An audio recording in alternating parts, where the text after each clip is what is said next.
What's up, everybody, and welcome to another episode of Reel Me In, a movie podcast where you didn't really ask for it, but hey, we're going to give it to you anyways. This is a podcast where we talk about anything, everything, and, well, anything about movies. I'm one of your co-hosts, Chase Lee, and hey, guys, listen, if you're searching on the interwebs, the internet, for another movie podcast, you just love movies so much that you want to listen to people talk about them, join the community, and talk about them with us, listen to us bicker all the time, and sometimes agree, sometimes not, just talk about everything in the world of movies, then you come to the right place. Hopefully we didn't scare you off if you are a new listener, and hopefully you can stick with us. If you are a new listener, welcome once again. But if you're a returning listener, welcome back. But if you are new, what we typically do is we'll go over some movie news, some movie trailers that drop throughout the week, and we will commentate on them for you guys. And then we will have a review or reviews of movies that drop on said weekend that we do the episode, or sometimes the week prior. Depends on the release strategy, and then, of course, box office results to accompany it.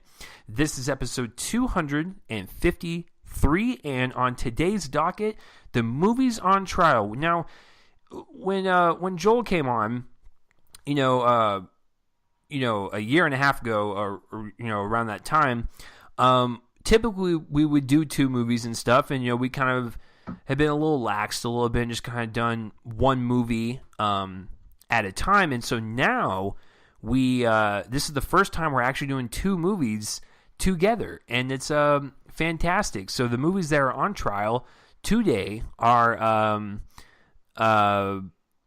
Suspiria, the 2018 remake. Joel saw the original. I have not. And then, of course, Can You Ever Forgive Me, which is definitely a huge departure from the Happy Time Murders. I never would have thought in a million years that in 3 months McCarthy would turn her life around, but here we are. And so that is the movies on deck. And then, of course, Joel may or may not, it depends on if he wants to surprise me or surprise you guys with a surprise review, or just give up and just say we'll end the show. So either way, it is up to Joel. And speaking of the Joseph, Joel, how are we doing over there? It's second week in November. It's getting really cold here in Texas because Texas is definitely one of those states to where it can be sunny and lovely 1 second, where Joel and I can have lovely picnics together, and then the next day it just tsunami, cold weather, and you're just dead by a gutter somewhere because you can't walk outside. So, Joel, what's going on over there? Yeah, we have tsunamis every week. It's annoying because I really like walks. I like taking walks. And this season has not been good for that because we went straight from a really hot summer and it was extended kind of through September really, where it was just regularly in the 90s, like until 7 p.m. and maybe even sometimes 8 p.m., at which point it's dark and I don't want to go on a walk when it's dark because it's creepy. And then we went into straight, like, all of October, it was raining essentially. And so I wasn't able to walk there because, I don't want to walk in the rain. And then now it's freezing cold, and it's really annoying because I was only able to take like maybe 5 walks. And I usually like to do that many, in a couple of weeks.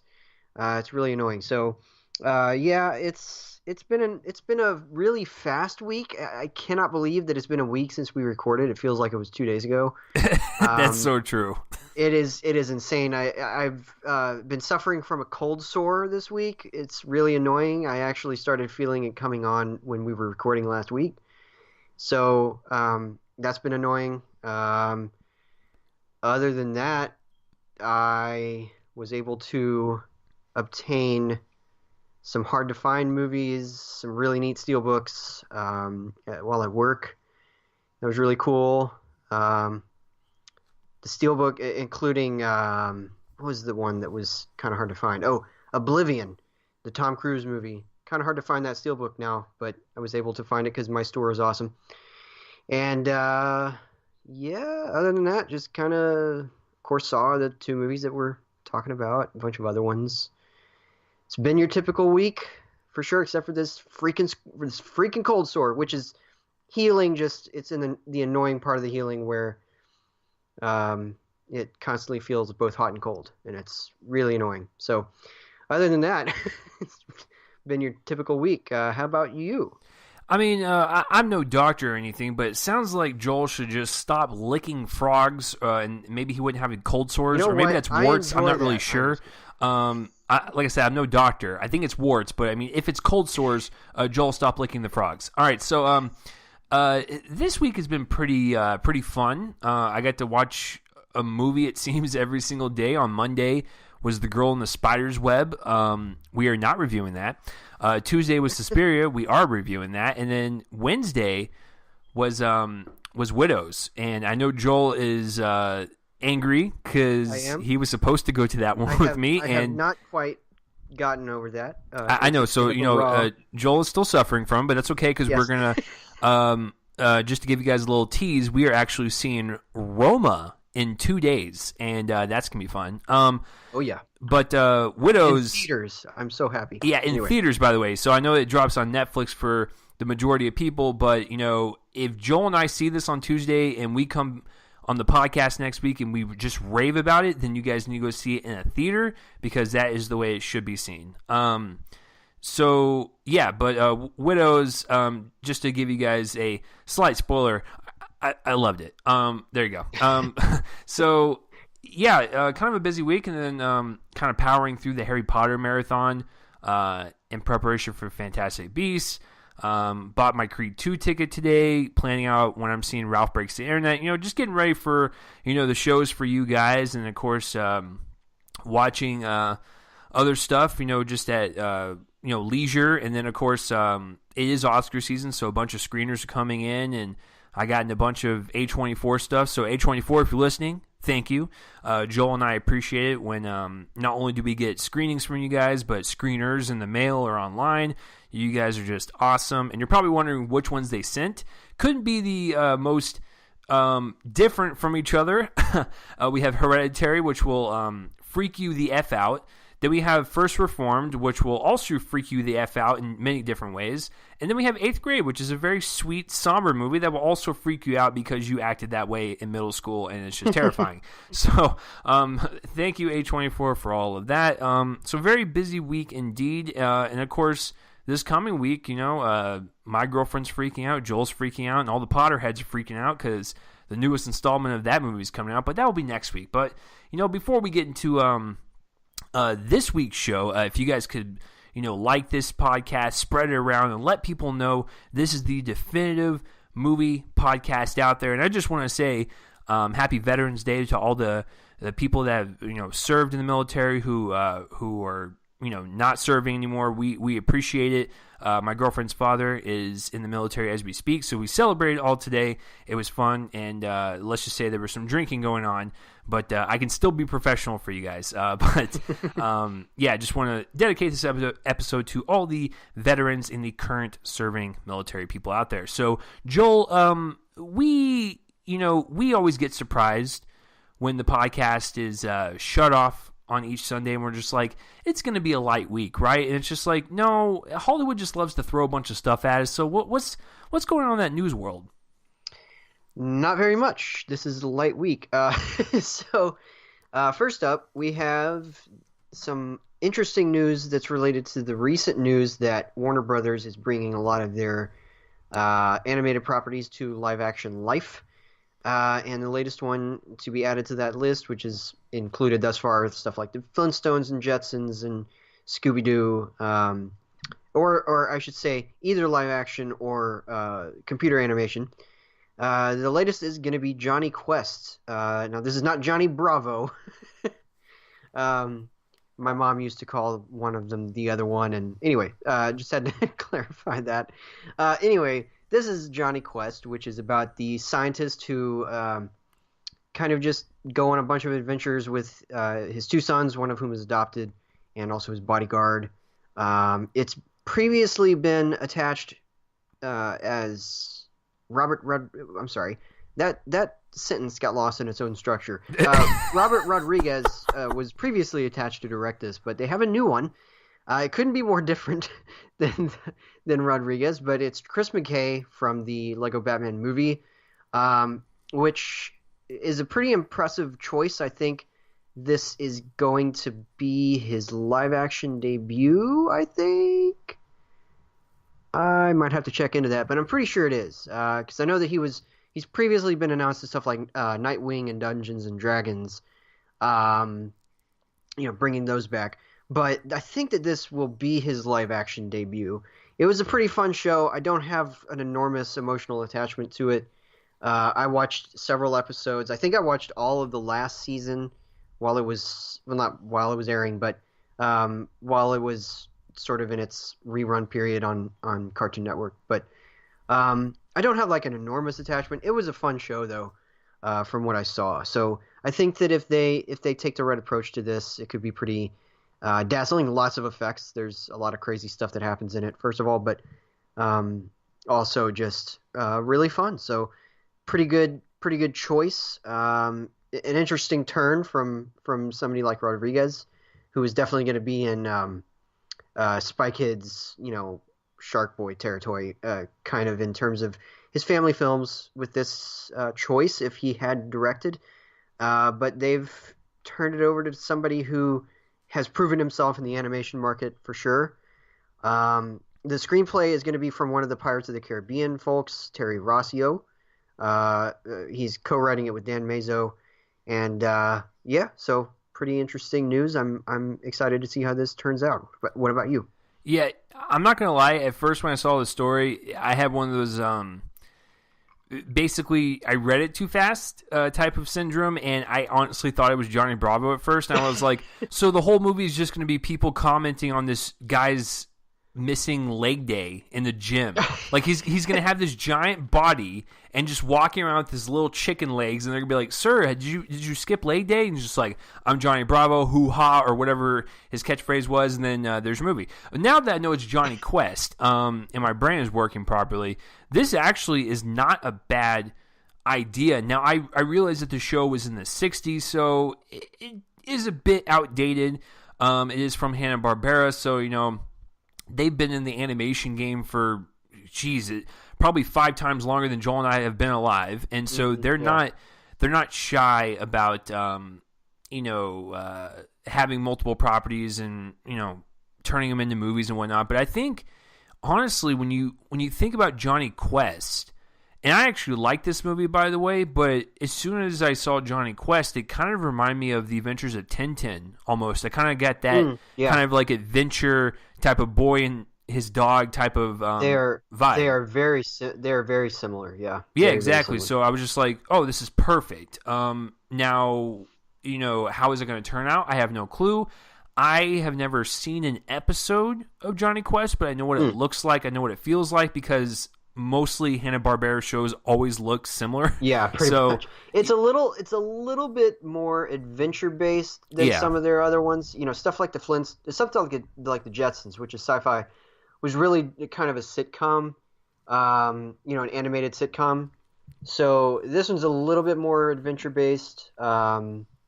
It's not much more serious though. It's a very clever kind of riffy show that does a lot of fun things. Like I said, I don't have like some enormous, lengthy or in-depth knowledge of this show. I've seen maybe 20 or 30 episodes, something like that. That might be a lot considering they only ran really for about 65. But yeah, it's definitely from that period of time around the Scooby-Doo period of animation in the 60s.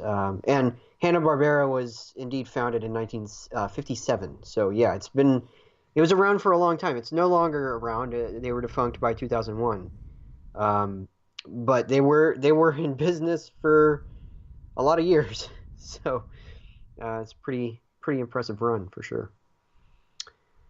All right, so the next bit of news is that David Lowery, director behind stuff like The Old Man and the Gun, which just came out, Pete's Dragon, and most notoriously, or notably, whatever, A Ghost Story, which he made for A24, and he is coming back to A24 for a film called Green Knight. Now, this is going to be a fantasy epic, which is very different for Lowery, at least in terms of his work with A24. It's definitely not going to be anything like A Ghost Story. It's based on the 14th century story of Sir Gawain and the Green Knight. And this one, I'm going to read this. So this is coming from Collider.com. This is not the official synopsis, but this is what Collider.com, Adam Chitwood said over there. So, as the story goes, Sir Gawain, a knight of King Arthur's Round Table, accepts a challenge from a Green Knight, who challenges any knight to strike him with his gold sword. In exchange, the offending knight must take a return blow 1 year and 1 day afterwards. Gawain accepts the challenge and beheads the Green Knight, only for the Green Knight to pick up his head, walk away, and remind Gawain of his end of the bargain. So this is really interesting because while it's going to be a fantasy epic, and that's what it's described as, I feel like, coming off the something like a Ghost Story, which was extremely existential in nature, very probing of those kinds of things. I feel like with a premise like this, we're not going to be looking at a Lord of the Rings movie. We're going to definitely be looking at something that's a lot more introspective in terms of philosophical kind of themes and all of that. And in fact, from what I heard, for some reason I can't find anything that corroborates this, but I'm pretty sure that at one point Terrence Malick was attached to this project. Obviously, that would have been for somebody else, not A24. It would have been a while ago.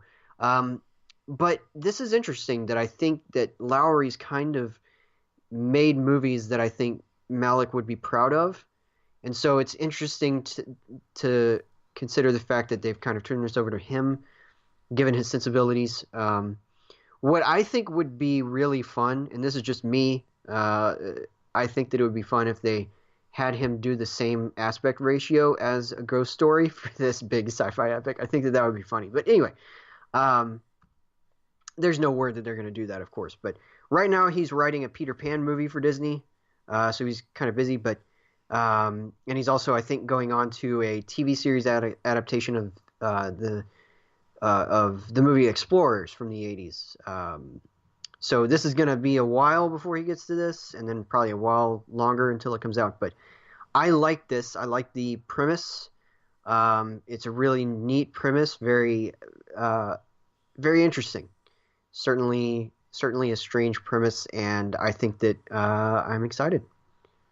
Yeah. Are you? Well, I mean, I was trying to think of just everything that he's done since a Ghost Story, and the fact that he's dabbled in a family Disney film, then he does something like a Ghost Story, goes back to Disney, then does stuff like that.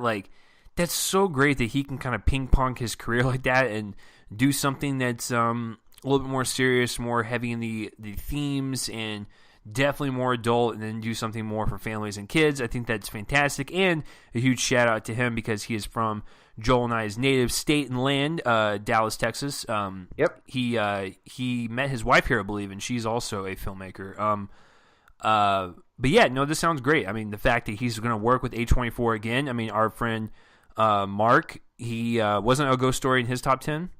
It was his number 2, yeah. Exactly. So, a Ghost Story definitely has its fans. I still love it to this day. I need to rewatch it. I have the screener in a huge stack, and I will, watch it again. But I remember watching it for the first time, and I was just completely blown away just by the kind of intricate masterwork that David Lowery had on that movie, whether it be the cinematography or the way he directed his actors, the way the movie looked, the music, everything. It was just...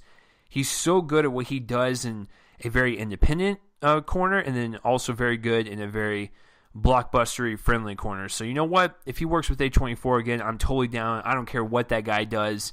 I want to see it. And I'm still disappointed that I have not seen Old Man and the Gun yet. Joel, did you see that one yet?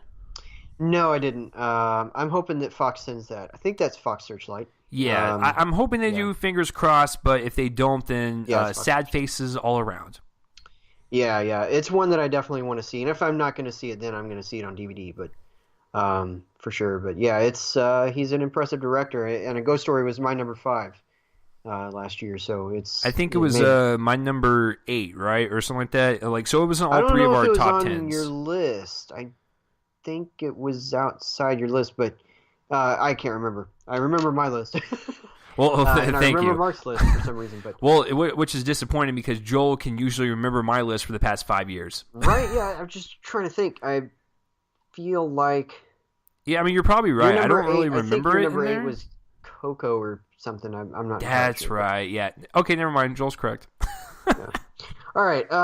So the next bit of news is something that people care about who still live in the year 2010.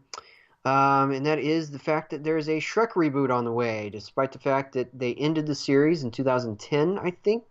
Was it 2010? I think it was. Well, kind of 2011. They made the Puss in Boots thing, which they were trying to make a series out of that. And anyway, whatever. There's going to be a Shrek reboot, and it's coming from Chris Meledandri, who is one of the people who created Despicable Me, and in particular the Minions. Yeah, okay, whatever. Listen, I love the original Shrek. I think that's a great movie. I like the second movie a lot. I checked out somewhere in the middle of the third one. I didn't see the fourth one, and then I saw Puss in Boots, and I cannot remember a single frame of that. So I haven't really cared about Shrek for 14 years. I think that they had a good start, and then they just kind of lost themselves in franchising. If they reboot this, then it's interesting because they apparently are trying to coax back Mike Myers, Eddie Murphy, and Antonio Banderas to be in these things. They're apparently rebooting Puss in Boots as well. I just feel like this doesn't really even make it. I just can't imagine who would care about this. For me, it's a fun premise, placing these heroes in a world where a bunch of fairy tale characters exist. At least those that have been licensed to Universal. But I just can't imagine anybody caring about this, and I certainly don't. I think. Again, I just think the freshness of this series kind of went out of the window somewhere near the middle of the third movie. Now, of course, I didn't see the last movie, so I can't say anything about that. The Forever After or whatever it was called, final chapter. I can't remember. But yeah, that's happening though. Chase, do you care? Yeah, this is one of those things where I feel personally offended, and I need to take someone to court. Listen, Joel and I grew up with the first one. Like that came out when we were around in middle school, and so first of all, Shrek has a lot of different meanings for me. It was the first DVD I ever bought. Nice. I think it might have been mine. Right. Maybe. Funny little side story. My mom actually called me that day while I was at home, because I think it was during summer vacation or whatever, and she was like, "Hey, May 18th, yeah, so exactly." So like, she was like, "Hey, I won this raffle at work," and I'm like, "Oh, cool, what'd you get?" And she's like, "Something called a DVD player," and so I'm like, "Oh, that's awesome!" And at this point, I have like a plethora of VHS tapes running around the house, and so when she brought it home, we actually went to Walmart, and of course, I was 11 or 12 at the time, so obviously I couldn't get R-rated movies, so my mom was like, all right, this is a family thing, so get like a family movie, and I just remember seeing Shrek on the shelves, and I was just like, yeah, we're going to go with that one. So, but anyways, to the movie itself, it was kind of almost groundbreaking for the animation genre, because not only did it kind of make fun of the fairy tale aspect, but it was also more of, I wouldn't say like an adult animation. It was just more of like, hey, kids could watch this. It's very colorful. It appeals to kids, but there's so many adult jokes in that movie. It's actually quite miraculous on how they got away with that. But that's what was so great about it, is that everyone loved Shrek. And then the sequel crushed. Like for the longest time, before Incredibles 2 took that top slot, Shrek 2 was one of the biggest animated movies domestically.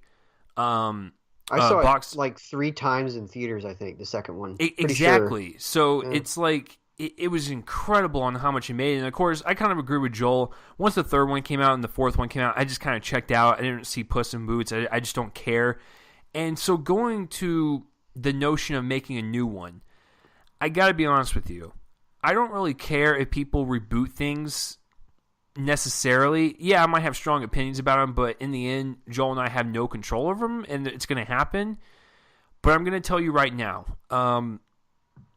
the only way this is going to work is if you get the original cast back. There's absolutely no freaking way that a sequel, a reboot, is going to work or capture even the slightest bit of magic if you do not cast the same people. If you cast someone else that is doing a Mike Myers impression or someone else is doing an Eddie Murphy impression, it's going to come across as cheap, and it's going to really turn off a lot of people. And yeah, kids might like it, and you might get some, troll or Minions money, but is that really worth it to sacrifice the integrity and the value of that franchise? No, it's not. So I'm not for this, but if they're going to move along with this and, crush us with their corporate boots, so to speak, then at least get the original people back. And I know that Mike Myers is like slowly warming up back into movies, as we have seen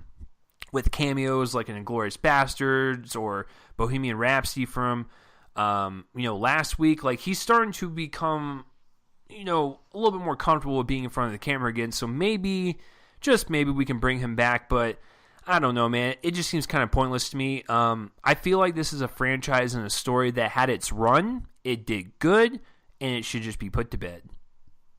Yeah, and it's interesting to look back on Shrek, the first one, because early computer animation period for DreamWorks was fascinating to watch, because I think that it's changed dramatically since then. Back then you had them kind of warring with their own 2D animation properties, like Road to El Dorado, and all of that. They're the ones who did that, I think, right? Pretty sure that was... Yes. And also Prince of Egypt, definitely. I know that that's them. But those were softer movies. Those were adventure movies, or in the case of Prince of Egypt, biblical movie. And then you had stuff like Ants, which is great. I love Ants. I will never not love Ants. I actually like Ants more than A Bug's Life. Yes, I said it. Anyway. Well, hold on. That's actually not a controversial hot take. I kind of agree with you. I like it. Yeah. And in fact, I think it was Ants that made Gene Siskel's top 10 of 1998 and not A Bug's Life. Oh, wow. Anyway, yeah, he loved that. He loved that one. Okay. The best is when Z is stuck in the gum. He looks at the penny. Who the hell is that? When you're a kid, you watch that and you're like, why is this ant cursing? Yeah. I saw that movie like 4 times in theaters. I saw a lot of movies like multiple times when I was a kid, so just don't be surprised when you hear that. But yeah, to get back to my point, looking back on this kind of early computer animation period, they were hedging their bets on edgy humor for their computer animation, because Ants is a lot more adult, Shrek is a lot more adult, Shrek 2 is a lot more adult. Now you have, still kind of, these movies like Home and the Kung Fu Panda movies and the How to Train Your Dragon movies, which, I like both of those a lot, especially the first one, but they aren't doing the edgy humor thing. There might be some subversive humor here and there, but you don't look at How to Train Your Dragon 2 as significantly from the same company that brought you Shrek. It just doesn't translate anymore. So what they need to do for this new one, I feel, is have the audacity to go with the humor of the original, go for that feel, go for that expertly balanced tone between sarcasm and cleverness that I think that the first 2 films in the Shrek franchise absolutely perfected. And you're absolutely right about the people, because I think that I mean, first of all, Eddie Murphy would be stupid not to do this because it's still his most significant character of the entire century so far. Um, and also, to get, I don't know if they're going to be able to get Cameron Diaz, who announced her retirement, but they're definitely, I feel like they'll definitely get Banderas. I think that they'll definitely get Mike Myers, who, again, another person who would be dumb to not to do this. He's only otherwise had his own live action movies like The Love Guru or whatever, and then before that, probably Austin Powers too. So it would be dumb for these actors not to be a part of this thing. They need the jump or the bump, whatever. But I think that it can only have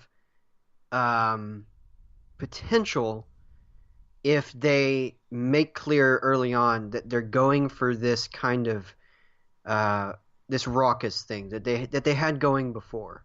Because I feel like their shift happened right around the time that Shrek 3 came out, or I'm sorry, Shrek the Third came out, and by that point it was softer than the other two movies, and I felt like around that time is kind of when they started reeling back a bit from the subversive kind of rowdy humor that they had before that. But yeah, basically the only way that they're gonna make this work is if they go with what they did before. This is one thing that they don't want to fix if it isn't broken, and I think that what they need to do is go back to the mode of the first two, because I think people were tired by the time Shrek Forever After came out, even though it was only 8 or 9 years after the first one. Yeah, I think that they need to go back to the drawing board on this. Kind of start over. It has potential. They just need to get that mix right again. Whether it be like hiring the same screenwriters or something like that. So we'll see how it all pans out. I have a feeling that they're going to try to get this one ready for like a May 14th, 2021 release, because that would be almost exactly 20 years since the first one. And so that's why I think that we're hearing this now, is they're probably going to spend the next year in the next couple of years in development, and then voicing and drawing and all that. I think that this will be ready by May 2021. It just makes sense to me. But we will see. We will see what happens with it. All right. So this week's casting corner is, like everything else, small. Only really 3 bits kind of came out, and one of them doesn't even have a movie title yet. All right. So the first one, though, is a movie called Hold Back the Stars. And this one comes from director Mike Cahill, who directed Another Earth and I Origins back in 2014, which I saw at a screening. I didn't like it very much, but I saw that at a screening. And he's also done some directing for The Magicians, and he's working with Sci-Fi Channel on Night Flyers in the near future. And this one is going to be, it follows a man and a woman who revisit their memories of their love affair in a utopian Earth while they are trapped in the void of space with only 90 minutes of oxygen left. So that's pretty intense premise. And it's going to star 2 of the biggest actors working right now, both of them black. I was about to say African American, but neither of them are American, so both of them black. John Boyega and Letitia Wright, joining Star Wars with Marvel here. Pretty incredible.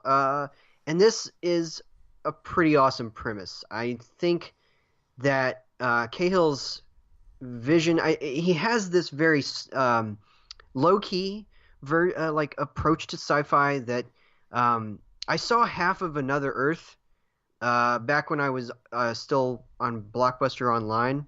Yes, remember Blockbuster Online? Where I could get discs through them, and I was trying to watch Another Earth, and of course Blockbuster Online sucked, and that's why they're out of business now, even before Blockbuster shut down. And then the disc crapped out on me. So I wasn't able to finish it, but I did watch half of it. And he's got this very low-key approach to sci-fi that I think is very interesting. It didn't really work with I Origins, but I think that there was some script things going on there, not directorial things in particular. So I think that, especially with these two actors, this premise could really be brought to life. Plus, it's such a tense premise. I feel like even, kind of trying to guess what Cahill will do based on his previous movies um, is kind of irrelevant because neither of them are even remotely similar to this. Another Earth was about this young woman who is trying to figure out whether or not she wants to go to a second Earth that's been found, where everything is kind of mysterious. People don't know what's on the other end. And then also I Origins, which was kind of interesting, is an interesting premise. It's about it's kind of hard to explain, actually. It's really interesting. It's this thing where like the eyes are the windows to the soul, and so they take that to be literal. And this guy like looks all around for his late lover's his girlfriend dies in this horrible freak accident involving an elevator, and you see it and it's awful. Anyway, it's interesting because he has this very low-key eye for sci-fi. So if he takes something like this big premise and kind of approaches it with his more intimate view, I think that could be really special. So that's really interesting. I like that premise a lot.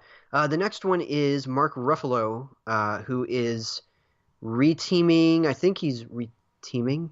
Has he ever been in a movie with him? Actually, he hasn't, so never mind. He's not reteaming. He's teaming up with director Todd Haynes for a movie that does not have a title now. It was formerly known as Dry Run, though, and it is based on a New York Times Magazine article called "The Lawyer Who Became DuPont's Worst Nightmare," and that is it's basically they've optioned the life rights of this person named Robert Bilott, who was an attorney at the center of a big environmental catastrophe caused by the chemical company DuPont. It's really interesting story. It's kind of a decade. It's sort of in the vein of Spotlight in certain ways. It's this investigation that came about with a bunch of information released in a newspaper about 10 years after it started. Really interesting. It's going to be written by Matthew Carnahan, who also wrote the screenplay for Deepwater Horizon. So certainly kind of in that vein, another environmental story. I don't think it has a direct. I don't think it has anybody else. Doesn't have a title yet. But yeah, Haynes is a really good director. This is kind of out of his usual. This is away from his usual, which has included films like Wonderstruck, Carol, Safe, Far From Heaven, which is a masterpiece, and it's my favorite thing that I've seen from him so far. I also directed Velvet Goldmine, so he's done a lot of stuff. It's going to be interesting to see him take sort of this Aaron Brockovich type story to the big screen. So I like that a lot. Can't wait to see how this develops and whether or not that Dry Run title stays, because that's a good title. And the third one is probably the weirdest. So I'm going to ask, Chase, did you know who this person was that I mentioned? Kevin Garnett. Is that that's the basketball player, right? Yes, it is. Okay. I was just making sure because when you sent the notes, I'm like, okay, I think, I'm going to go along with it because now that you hear LeBron James doing everything, I'm just like, I just assume that every basketball player is in a movie now. Yeah, it's interesting. So, Safdie brothers of Good Time and Heaven Knows What are set to make their new movie, which is currently starring Adam Sandler. It's called Uncut Gems, and it's set in the Diamond District of New York City. Sandler plays a jewelry store owner with a gambling addiction who is juggling two relationships and escalating debts. So Kevin Garnett was the former power forward for, I think, the Lakers. Hold on. Wasn't it the Celtics?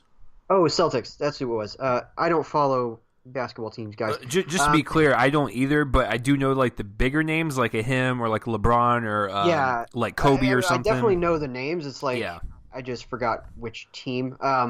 But yeah, he's going to be playing a famous basketball player. I don't know if that means he's playing himself. I mean, with considering the kind of milieu that the Safdies work in, I wouldn't be surprised if he ends up playing himself. He's only otherwise been in like 2 movies, I think. One was a TV movie called Rebound, which also starred Don Cheadle. And then he had a very small role in Blue Chips, which is from Ron Shelton, I think. It had Nick Nolte and Shaquille O'Neal. That was Shaquille O'Neal's acting debut. And so that's interesting. And it's also got, get this is an interesting cast outside of them. Idina Menzel's in it, Eric Bogosian, Judd Hirsch, and Pom Klementieff, who is, just recently Mantis in the Marvel universe. So it's interesting because this has been a screenplay that's been around for a while. Oh, and also Lakeith Stanfield's in it. So, interesting cast. I like this premise. The script's been around for a long time. It's a screenplay that they co-wrote with their, partner Ronald Bronstein, but I think it's one of the first ones that they wrote. And it's always had a role for an NBA player. So they finally found their person. It's interesting, this thing where they make, sports stars into actors. It's definitely more miss than hit, I think. But you have these occasional situations where, and I guess, maybe you'll disagree with me here, but because I actually don't know how you feel about this movie. I don't think we've ever talked about it. But sometimes you'll have a Michael Jordan in Space Jam, which I thought was the paragon of kind of these, athletes becoming actors. He was such a charismatic presence in that movie. But then you get stuff like Shaquille O'Neal in Kazam. Of course, those are very different situations than something like this, which will be under the direction of filmmakers who have proven themselves to be able to take these really recognizable faces, like Robert Pattinson and Jennifer Jason Leigh in Good Time, Caleb Landry-Jones in a small role in Heaven Knows What, and completely like de-prettying them almost it right into their story, to make it completely feel utterly authentic, and in the case of something like Good Time, urgent. So I'm optimistic. We'll see. Again, you never know with these things, but under the right direction, I am always of the opinion that anybody can be good. And I think that the Safdies have proven themselves to be quite the talents. So yeah, we'll see how it turns out. So what do you think about these? So with the whole Boyega and Wright situation, they're fantastic. Like no matter what they do together, I'm always down for it. And when you bring both of them up, they could be siblings in a movie. Like they kind of look similar, right? And so like I was thinking about that as you were talking. I'm like, man, they would do really well if they were like a brother sister combo in a movie. But anyways, I'd be excited to see that. Mark Ruffalo in anything, sign me up. I could care less than what he's in, post MCU. The Kevin Garnett situation.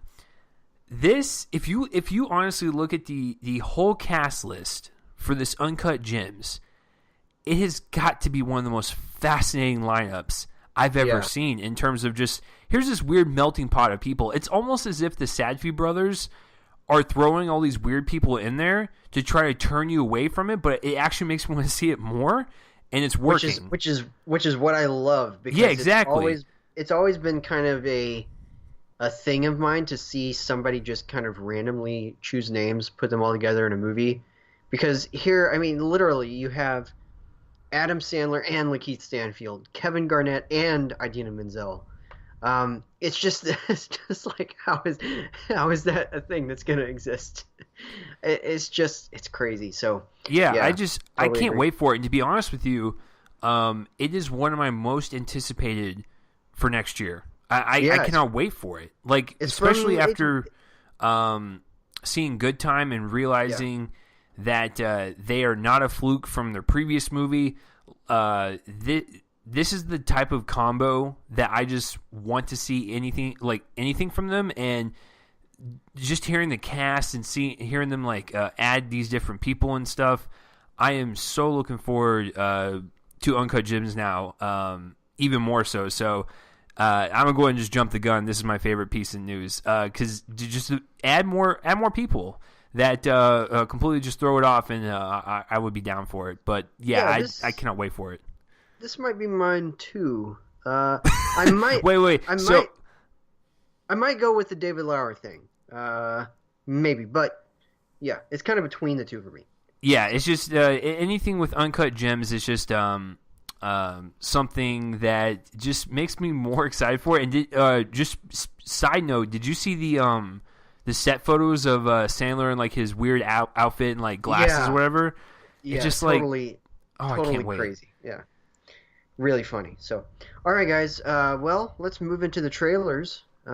Chase, the Whoa, first one. Joel, are you gonna just skip your Oscar beat, sir? Oh my gosh, yes. Oh my! Listen, this is what Whoops. happens when Joel is off his rocker, and I It's have the to set evening, him guys. back on course. Yeah, it's the evening, guys. I'm totally like out of it today. All right, yeah. So I'm going to be doing production design contenders this week, talking about what's in the docket, because it's a lot of really interesting works. I have a feeling that fantasy is going to play a lot into this category this year, particularly with a contender like Fantastic Beasts, which might very well be nominated. I think the first one was nominated, so it makes sense for this one too. But we have a lot of contenders, and I have a feeling that there could be a couple of others that squeeze it out, particularly even in the face of its deep financial meltdown. The Nutcracker in the Four Realms is gorgeous to behold. It's beautiful production design all over the place. It's a bad movie, but it's great looking. Mary Poppins Returns is obviously going to be a major contender. Disney with two back-to-back in-house live-action efforts, and also, of course, their partnership with Marvel. Black Panther is amazing. There's more production design in Avengers: Infinity War, but you're dealing entirely with this sort of African-esque kind of production design. This sort of um, magic African, I guess. Would you whatever? Kind of. What am I trying to say? It's fantastical African. I Yeah, don't know because it's what it's definitely called. fantasy, but it's also somewhat grounded in Yes, that type of very culture. very Yes. cultural, but also twisted to be yeah, fantastical. So and it's impressive too. It's really great work. It's great. It's great world building for sure. Oh yeah, yeah. Just not even just the initial like entering into Wakanda, just being immersed in those sets is incredible. And then we also have the big all important prestige movie of The Favorite, which opens here next week in limited release. That's going to be I think or a week after something. That's really impressive just based on the trailers and the word that I've heard around the movie. But I think that the big major contender, and that one's one to watch out for. It could very well sneak in there and take it. But we've seen these space related movies, and by that I mean not like sci-fi movies set in space, but Gravity and such. Take these awards, and I have a feeling that First Man could very well be just because of the impressive work done on the spacecraft itself, that or the spacecrafts, I should say, that all of which are used over the course of the movie. It's impressive, kind of detailed, accurate work, and I have a feeling that could very well take it. But we have some other contenders to talk about here outside that could sneak in. And all of them are prestige works. We have If Beale Street Could Talk, which is another one of those things about historical accuracy. It's set in a specific period, even though it's fiction, and even though it's fictional, it's going to be impressive. Roma is building largely an entire city in some cases, and that could be impressive. We'll find out on Tuesday, and I can't wait. Green Book is sort of another situation like Beale Street. It's kind of set in that period of time in America as well, or somewhere around it. And Vice is definitely a contender just because of all the places that it has to recreate out of history. There's a lot of contenders here, and of course, other fantasy contenders. Ready Player One is obviously set in something that had to be production designed, and Isle of Dogs is an obvious contender on that basis.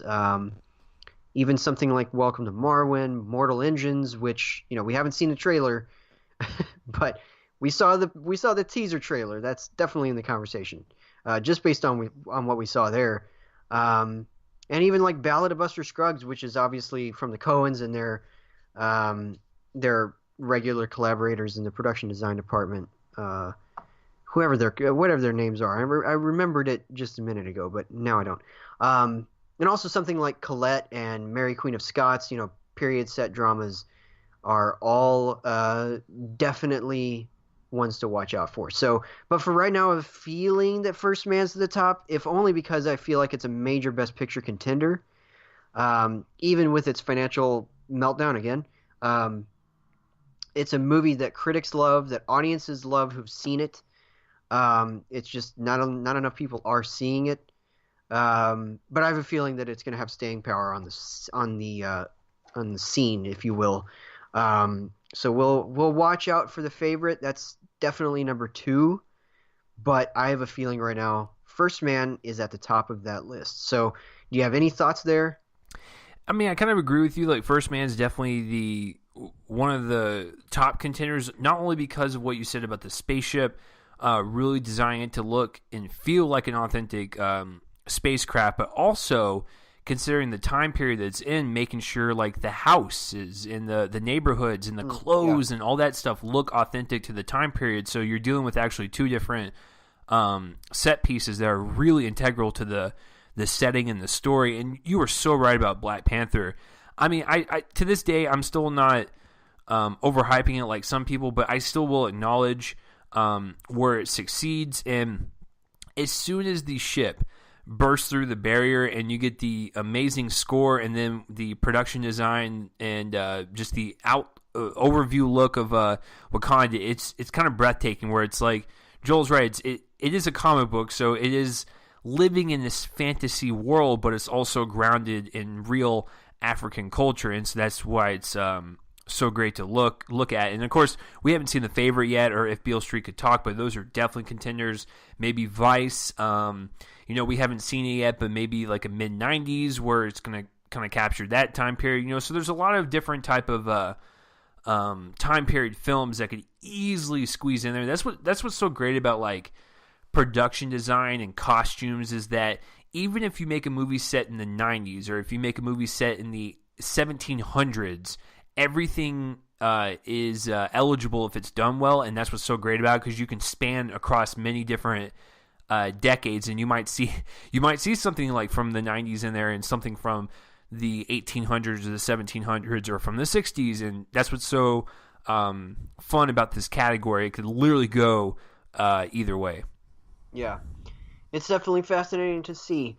All right, so now let's move into our trailers. Chase, take the first one. Okay, so in order to not make a total ass of myself, Joel, could you please pronounce the first trailer? Mirai. Okay, so this one is an anime film, and it tells the story of a young boy who encounters a magical garden, which enables him to travel through time and meet his relatives from different eras with guidance by his younger sister from the future. What? That sounds like such an interesting premise, and the trailer definitely kind of highlights that. It has traditional hand-drawn animation, and it's also integrating, kind kind of almost 3D-esque backgrounds. It's just a really beautiful genre of animation for sure, and this is no different. It's a beautiful looking trailer, but I think where this one gets it for me is the premise. It's a very interesting premise. It almost reminds me of Your Name. You know, when I saw that one, that kind of dealt with some time travel, some wormhole type of deal, and I don't know, I kind of like that because anime to me is the type of subgenre in animation that expands its stories in like this epic type of storytelling fashion, to where anime is the perfect venue for something like this, where it deals with like I said, time travel or jumping across different generations or making something in a specific decade, like The Wind Rises or whatever. It's the type of subgenre that allows you to be kind of almost like an epic live action movie. And I think with this premise and the way this trailer looked, I'm all down for it. I don't know what it is with animated films these past few years, but they've just been on point, man. Like ever since I saw what was it? I think it was The Wind Rises way back in the day. I was just like, man, I knew I loved anime, but now I like really love it. And then when you have stuff sprinkled throughout like a Your Name, or even when I watch stuff from way back in the day, like Princess Mononoke or Howl's Moving Castle, it's just like, I am so glad that there's new movies like this, or like a Your Name, that's reigniting my passion for this genre, and going back and watching older ones, getting anticipated for the new ones. So, you know what? This looks like another great one that could sneak in as one of the best of the year, one of the best animations, and so I'm looking forward to it. Joel, I know we haven't really talked about anime that much, but I remember you and I were really high on Your Name, correct? Oh yeah, I liked it a lot. I think when we did our like mid-year top 10 or something, it was on there for me. I know it was on there for you because it also made your top 10 last year, but so I definitely remember that. I think that was your number 9 or 10. And it was, I think, around there at the midway point of the year. It didn't make it by the end, but I do like it a lot. And even just this year, there's one that I want to see called Makia When the Promised Flower Blooms, which is one of our friend Mark's 10 best contenders, which isn't coming to Blu-ray until February. But I'll have to miss it before the end of the year. But I really want to see that. I liked Mary and the Witch's Flower, which came out way back in last January. It was one of those movies that only received a 2018 release for us, but was nominated just around that time for the Oscar. And I think it was nominated, or it was considered. I'm going to have to look that up. But anyway, that one was good. I mean, yeah, the movies, the animated movies from that region, you know, be they Japan or somewhere else, are just really impressive. It's fantastic work usually. So yeah, for sure. I like that one a lot. All right, so our next and I should just say, this looks impressive too. It's got a crazy premise. It looks really touching. It's definitely going to touch upon the kind of the effects of these trips on this kid. It's such an innocent point of view. Perspective. It can't possibly not touch on that. It looks gorgeous. It looks like it honestly barely scratches the surface of the images that the movie provides. From what I understand, the director, I forget his name, Masaru Homura, I think that's how you say it. I probably butchered that. Directed movies like The Girl Who Leapt Through Time and Summer Wars and Wolf Children, which are all really popular at my work. Our store has a lot of people who buy anime, and those are movies that people constantly ask about. So they're really popular movies and really beloved among anime fans. So not on the, I guess, on the name recognition kind of level of something like, Hayao Miyazaki's work or Isao Takahata with Only Yesterday and The Tale of the Princess Kaguya and all of that. But nevertheless, they're still really popular, and people like them a lot, and so it's a really impressive trailer. So, all right, our next trailer is for Missing Link, and we have a lot of animated movies to talk about this week in terms of trailers, all but one actually, because of course Ralph Breaks the Internet is coming out soon, so a lot of these are going to be attached, and so this next one is Missing Link, and it comes from Laika. They have now made a new movie. Of course, they made Coraline almost 10 years ago.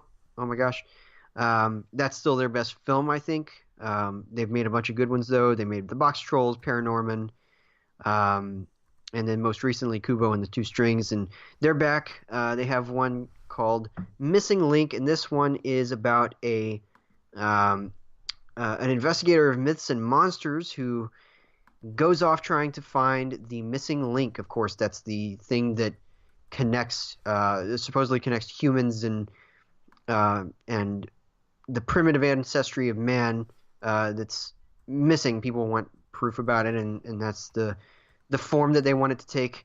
And he finds it, and he finds that it looks like a more advanced ape or chimpanzee, but it also speaks perfect English and has a personality like a human, and it just looks a bit sillier than some of their other movies, but it looks really cute, really charming. It's obviously, stop motion animation mixed in with some CGI there, of course, in the backgrounds. And it looks really impressive across the board. I like Laika a lot. We've been talking about this with the creator of it, Travis Knight, the whole nepotism situation going on there. He uses that money to make good work, and I'm hoping, this one comes out in April, perfect release date for something like this, I think, just before summer hits. And yeah, I can't wait to see it. This might be the thing that we end up reviewing unless the film festival is around that point, but yeah, really excited for this. Are you? Oh yeah, I mean, if Laika made like some movie based on the person that created the wrench, I'll watch it. It's one of these companies to where. Did you hear that, Laika? Make a movie about the person who created the wrench.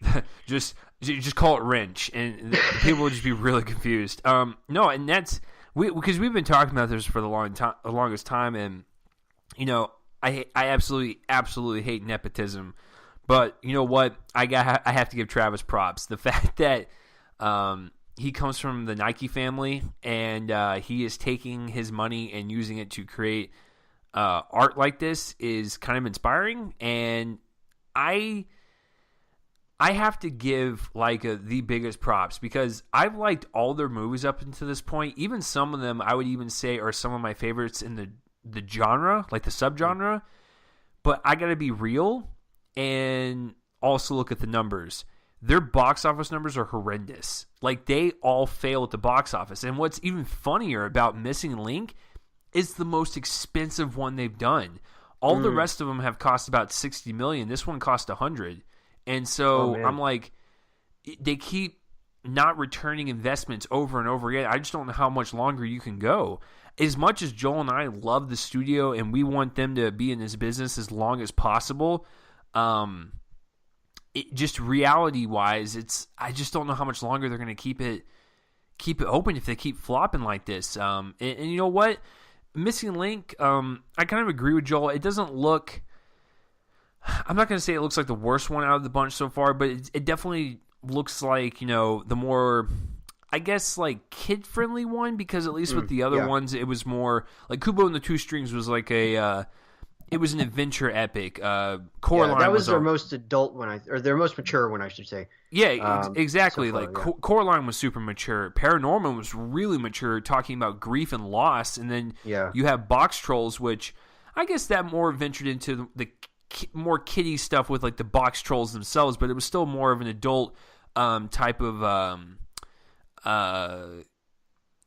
film that kind of reminded me of like a not Jack the Ripper, but that kind of like atmosphere and mindset. And so Missing Link definitely looks like the more kid friendly one, and I got to be honest with you. Speaking on the voice casting, Zach Galifianakis as the voice of the missing link is hilarious. Like it is great. It's a great cast too around him, because you have Zoe Saldana, Hugh Jackman as the person that's looking for this guy, for the missing link, and then Timothy Olyphant out of nowhere.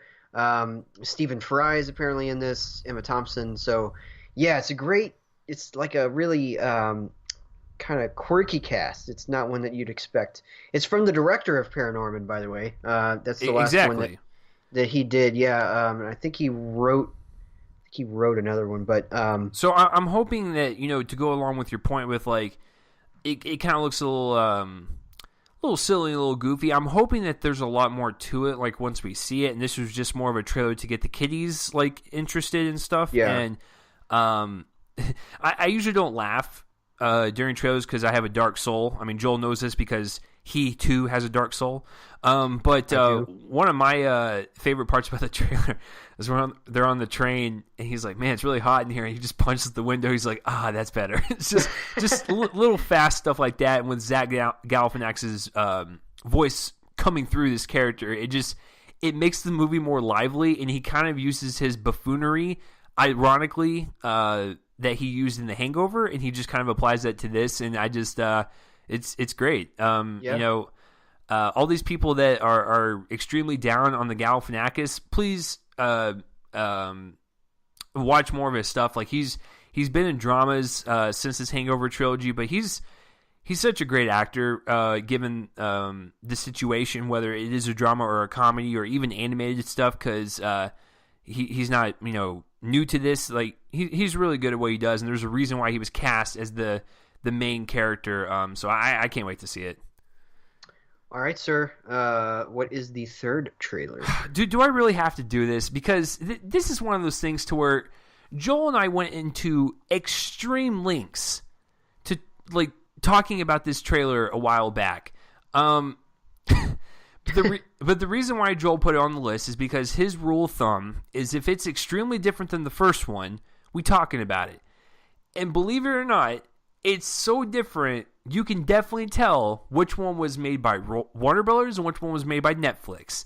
So it's almost as if Netflix takes trailers from other studios and makes it so watered down. They're just like, listen, we have to make this as appealing as possible to everybody.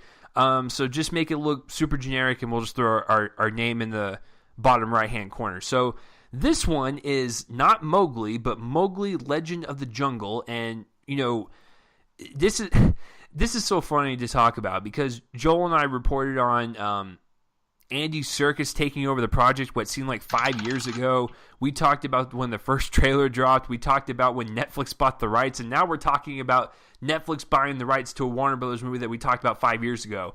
So this movie just needs to come out. And believe it or not, I didn't even bring this up to Joel, so I'll bring it live on air right now. One of the promotional companies that Joel and I work with, Allied, they host screenings from like 20th Century Fox and A24 and stuff. They actually have taken over the Netflix stuff. And if Joel and I get an invite to this in theaters, I'm going to invite him. He's going to deny it probably, but I kind of want to see it now just to see like why this was swooped up by Netflix. Yeah, it's definitely a different tone than the first go around. The first go around was a little bit more darker, and it almost seems like this trailer just eliminated that stuff and just made it more Jungle Booky and just made it more, hey, this is a movie that you can play in front of your kids. But ironically, it's PG-13, so I don't know how that's going to work out. But this is the first movie that has happened to this type of level where it was made, it was produced, it was finished by a major studio with intentions to release it in theaters under Warner Brothers, and then Netflix scoops it up as if it's like that nasty toilet paper strand that was at the bottom of some executive on Warner Brothers shoes. They just like got it, put it in the trash, and then Netflix like came by and scooped it up. I don't know.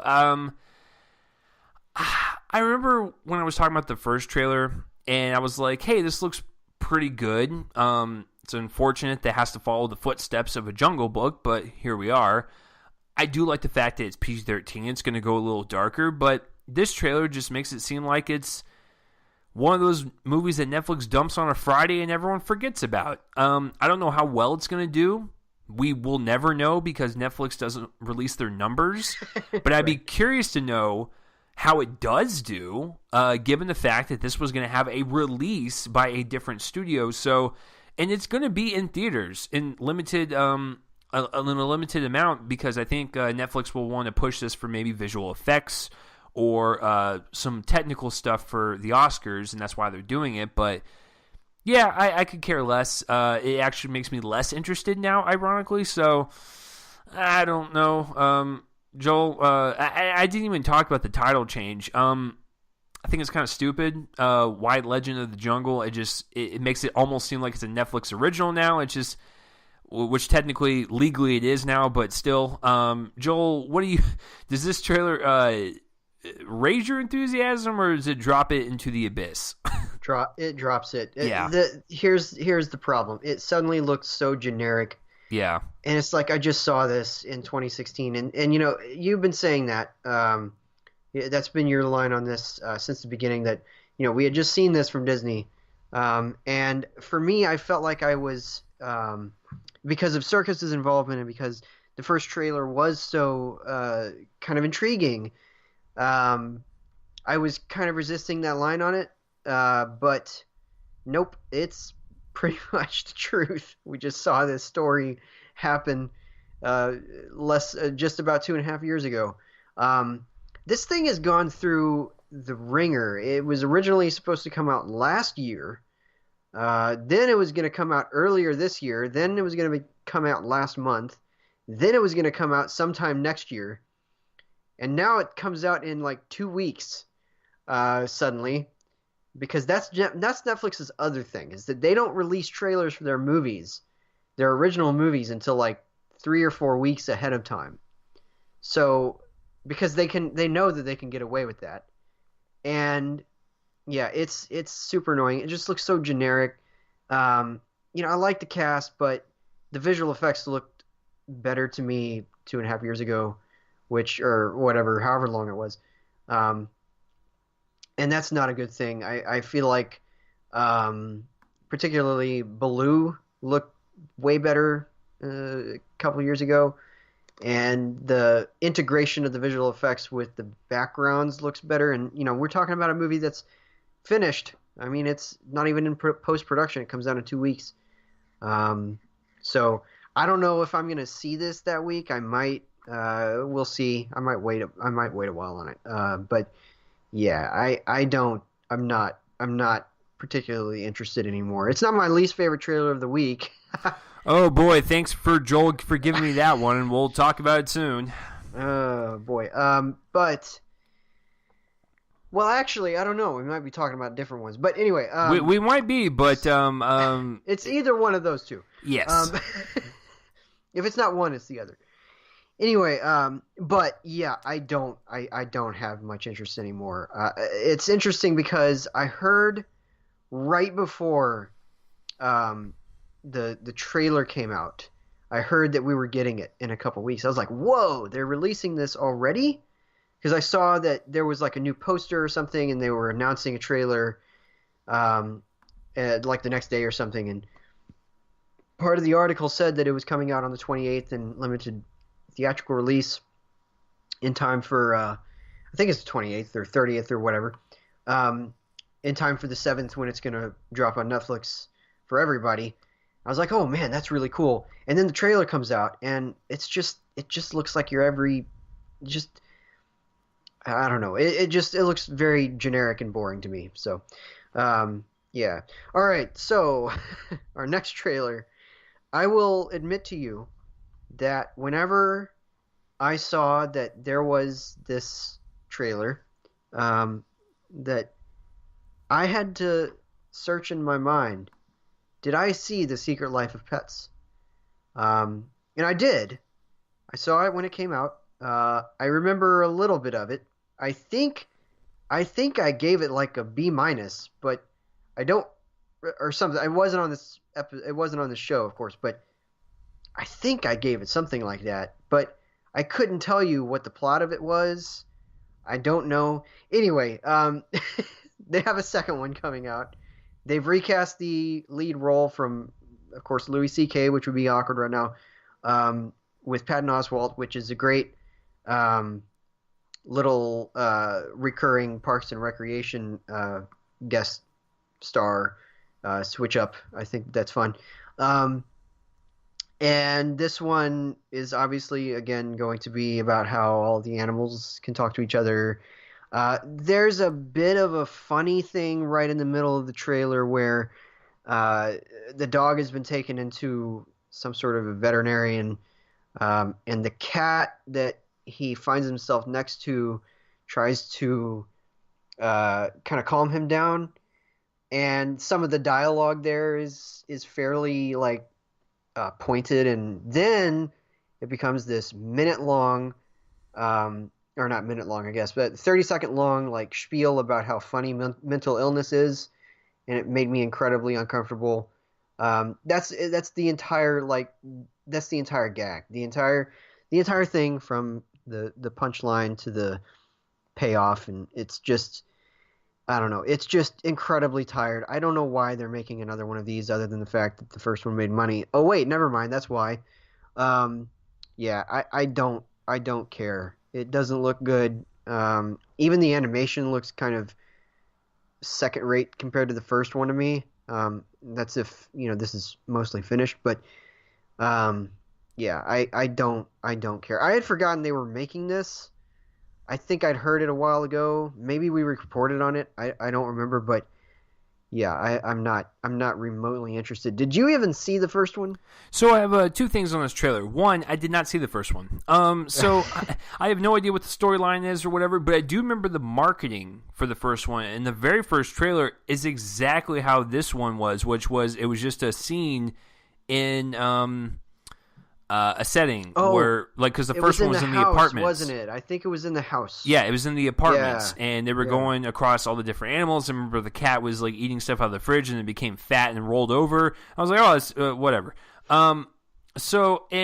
Here's my hot take for this trailer. I don't think anyone would expect to hear this. I don't think anyone would expect to hear this podcast and hear these words coming out of my mouth. But here's my hot take. I think Patton Oswalt makes a better voice out of a rat than a dog. And so yeah, I think yeah, it just, listen, I like Patton Oswalt quite a bit. Like, he's definitely one of my favorite comedians out there. I love his stand-up specials. I love when he's in movies and TV shows, and Ratatouille. I mean, he voiced that to perfection, but he felt like he was Remy. This just feels like, hey, we needed to replace Louis C.K. because he did some icky stuff. And it's like, I get that. Fire him, do what you need to do. He doesn't need to be back on the sequel because of that. I get that. And I love Patton, but he does not fit the voice of the dog. And even though I've never seen the first one, I still have seen the trailers to it.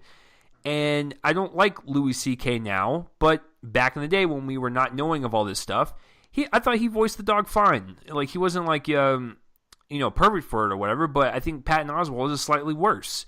It's not because I hate him, it's because he does not fit a dog. And I know it's very weird for me to say, but I think he actually fits a rat better. And so that's actually my major issue with it. And, I didn't even pinpoint the whole mental health thing until Joel pointed out, but now that I'm replaying it throughout my head, and he's absolutely correct, that's kind of weird now. But to be honest with you, even if that wasn't in there, I didn't really care for it. It's just like, it's the same thing with the first one, where it's like that trailer came out and I was like, cool, like, it looks like Illumination's broadening their filmography, I guess, and then I just never saw it. So I could care less, but my biggest hot take from it is actually Patton Oswalt and the fact that he should not be voicing dogs. I just don't think he has the right voice for it. Interesting. All right, so I lied. It may be that we were talking about the same trailer. So take us into that last one. Oh my God. Okay, so it's almost as if someone at the executive level, like the highest level at Styx Entertainment, got super high off of mushrooms one night. And they popped in Trolls for their kid, right? And they're like, all right, little Jimmy, go ahead and watch this DreamWorks movie, Trolls. I've never seen it before, but maybe you'll enjoy it. And they just tripped so much, they were just like, well, we're going to make that type of version of a movie, but worse. And we're going to have amoebas going around singing the entire time and not give us one lick of what the story is about. Okay, so this one's called Ugly Dolls. And someone from Styx Entertainment, who was probably high at the time because the story has to match up, has greenlit this thing and called it a movie. So the trailer has come out, and it is a bunch of diseased STD amoebas running around and singing. I have no idea what the movie's about, but when you go on IMDb, it is an animated adventure in which the free-spirited ugly dolls confront what it means to be different, struggle with a desire to be loved, and ultimately discover who you truly are is what matters most. Okay, that's cute. I like that message. It's great for kids to know that if you have something that you struggle with in life, that's okay. You need to be true to yourself, you need to embrace it, and you need to not let other people drag you down and you push through life. I get that. What a great message for kids. I'm not being sarcastic. That is wonderful for kids to understand. But why is it in this movie?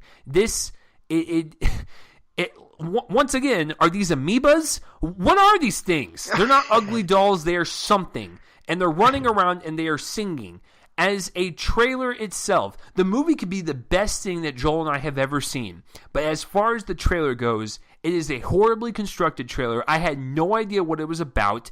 It is just a bunch of flippity flopping gumdrops, singing their way through the trailer, and then it's like, ooh, Ugly Dolls coming soon. I don't know what this was. It was atrocious. The voice talent, there's a reason why this trailer is nothing but amoebas singing, is because the whole voice cast are singers. Now, some of them have delved into acting a little bit, like a Janelle Monáe or Nick Jonas, which, to be quite frank, they're actually both pretty good as actor and actress. But everyone else is just a straight-up singer. I mean, we have Pitbull, for God's sakes. Pitbull. So, if Pitbull is in your cast list, we have done something wrong.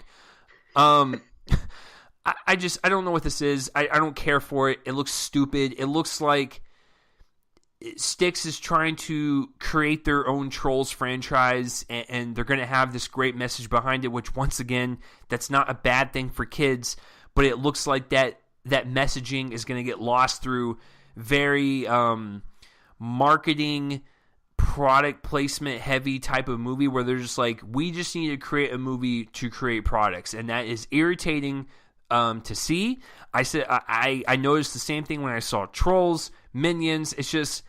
It's a movie that exists to purely sell toys, and I don't know what Styx is thinking, because Styx is the type of company to where they can be like a Neon or an A24 or Annapurna, where they sometimes will create great stuff, and sometimes they delve into the more blockbustery kind of popular films like a Bad Moms or something, which, to be quite frank, that wasn't as bad, but they also did Bad Moms Christmas. So my point being is this: it seems like Styx is slowly devolving into a studio to where they've lost their identity. And this is the first trailer where I went, wow, Styx, who made this decision? You were literally making a movie for toys, and it is so apparent it makes me disgusted. So, Joel, what did you think of the Singing Amoeba movie? This was such an annoying trailer. It's very annoying. Here's the thing. I would maybe slightly be able to forgive it if not for the fact if the music sounded appealing, but it's right in that area of like really bubbly pop music that has barely any melody and trite lyrics that annoys the bejesus out of me. The fact that they've kind of filled up the roster of voice actors with just a bunch of singers, Kelly Clarkson, Pitbull, I think that they listed a bunch at the end. BB Rexa, all of that, that are kind of in the zeitgeist right now. Charlie XCX and a bunch of other people. It's just annoying. It doesn't give us any sort of idea of the story. The creatures look weird and off-putting. They kind of look like the aliens from Home to me a little Oh, bit. they do. I totally didn't Yeah, put that together. the whatever they were called, The amoebas. the Bove, or The the bow, Bove? yeah, Is it the Bove? I can't remember. Anyway, I think it was Bove. Anyway, yeah, it looks annoying beyond words, especially the part where Pitbull starts to sing because anything involving Pitbull is annoying.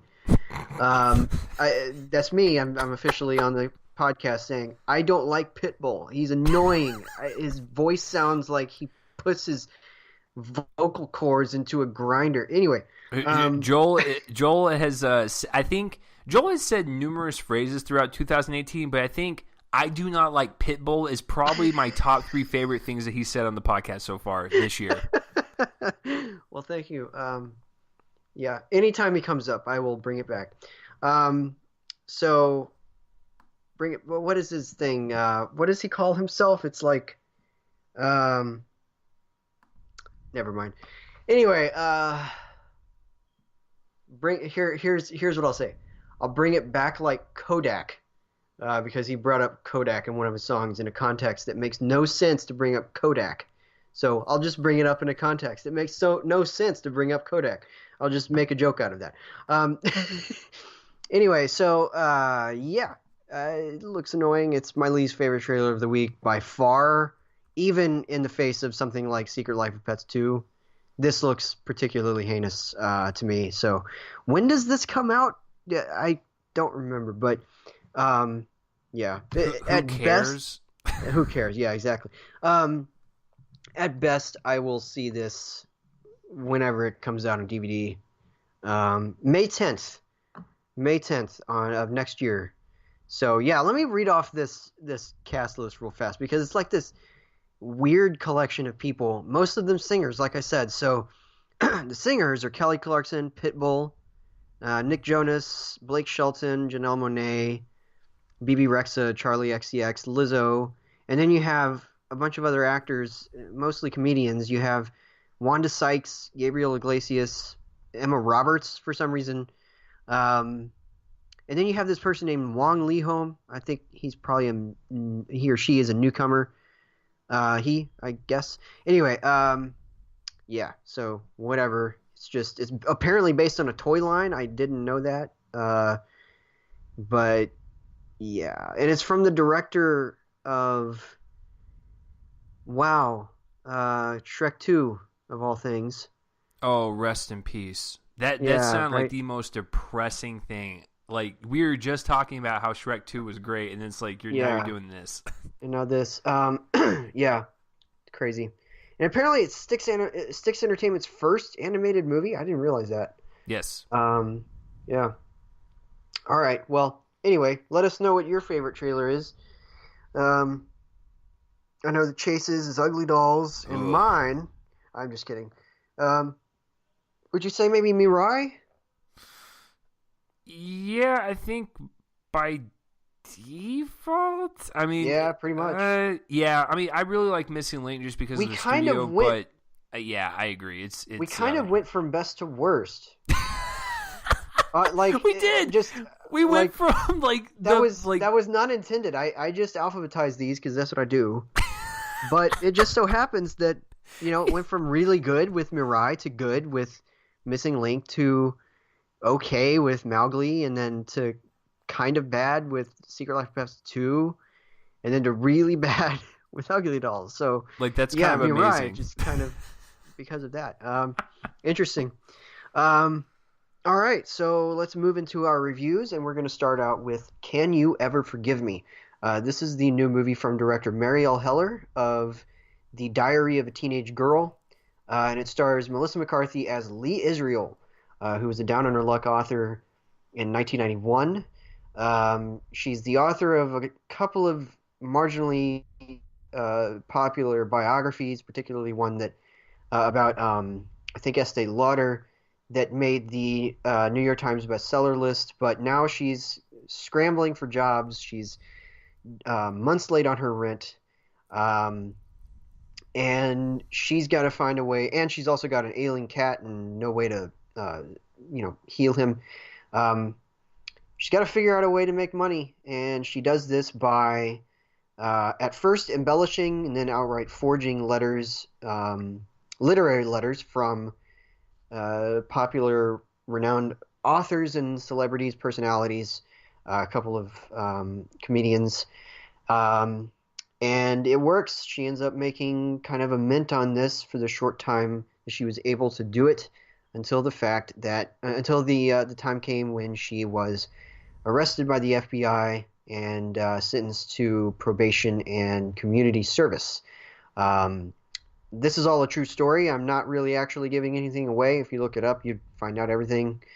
They kind of give everything away in the trailer. In fact, it's not really a spoiler to say all of that. But I'm gonna hand it over to Chase to give his review. What did you think of Can You Ever Forgive Me? So I remember like when we talked about the trailer when it dropped, right? Yeah, for sure. Yeah, I remember when it dropped, and I was like, yeah, this looks like Melissa McCarthy able to flex her dramatic muscles a little bit and kind of show people that she's more than just the the star of Tammy. And so, yes. She hasn't really had a good year. I'm just going to be flat out honest with you. I never saw Life of the Party, but it got, Yeah, it wasn't very good. Yeah, exactly. And then, of course, Happy Time Murders, Joel and I were equally disappointed. It wasn't the worst thing we've seen, but we were disappointed. It was just kind of so-so. So she needed a rebound. And I remember watching the trailer going, this is it. This is her Oscar movie. And not only that, this is based on a real-life story, because when you hear it, you can't believe what you're hearing. And you're like, first of all, how is McCarthy going to do? Second of all, how are you going to make a movie based on a real-life character that actually committed crimes? How are you supposed to make us feel for this person, have us follow this person, and be invested into the story? So those were the two main questions I had going in. Saw the movie. I like it. It's a good movie. I'm not going to say it's the best thing I've seen this year. I don't think it even comes close to a top 10. And that's not to say it's a bad movie. I actually am going to rate it a pretty reasonable grade. But I like it. I mean, there's nothing wrong with saying you like a movie and just moving on with your life. And I have never seen this director's previous works, and so I'm kind of just going off of what I saw here. And, this is a very cut and dry story. What Joel basically told you is the story within itself. An hour and 45 minutes from start to finish. It's locked tight from introducing her character. She finds this very criminally small niche. She exploits it. She gets caught. And then she gets sentenced to probation. And so you're probably like, okay, well, what's the draw of the movie? And the draw of the movie is, one, McCarthy's performance, and two, is Heller's direction into making us actually feel for this person. And I think it actually works on both of those fronts. Because if you look at the story itself, it isn't anything that's wildly different than the story from real life or whatever. It is there, and there's really no hidden corners that this story takes. This is a film that flexes a sympathetic muscle and an acting muscle. Melissa McCarthy is in almost every single frame of this movie, and you feel like that would get annoying, or you just want her to be in the movie a little bit less, even though she is the main character. But you know what? I actually kind of like the fact that it was literally her from start to finish. We got to see the start of her character and see her personality kind of flourish a little bit, and then also kind of see her at her worst moments in her life, and then actually redeeming herself at the very end when she's speaking to the judge. And I think that whole entire time is due to her performance. And I thought McCarthy gave one of the best performances of her career so far. And actually, this movie makes me super excited for the McCarthy Haddish crime drama movie that's supposed to come out next year. So yeah, if this movie even if this movie was bad, I would still say that her performance gets me even more excited for more of her dramatic work.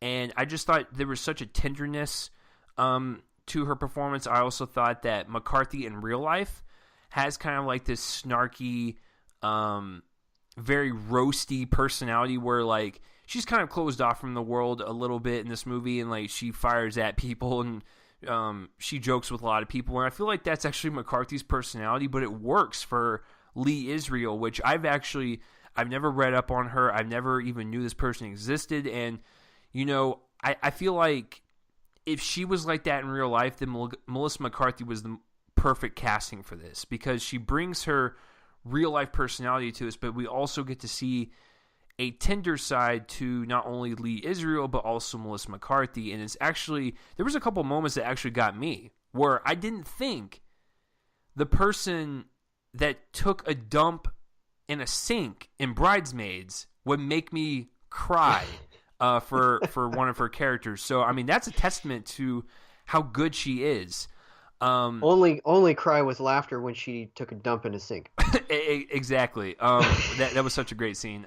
Yes. But yes, I think at the heart of it, this is her movie. This is the main thing that everyone will talk about. She is absolutely extraordinary in this movie. Definitely the best thing that she's done so far.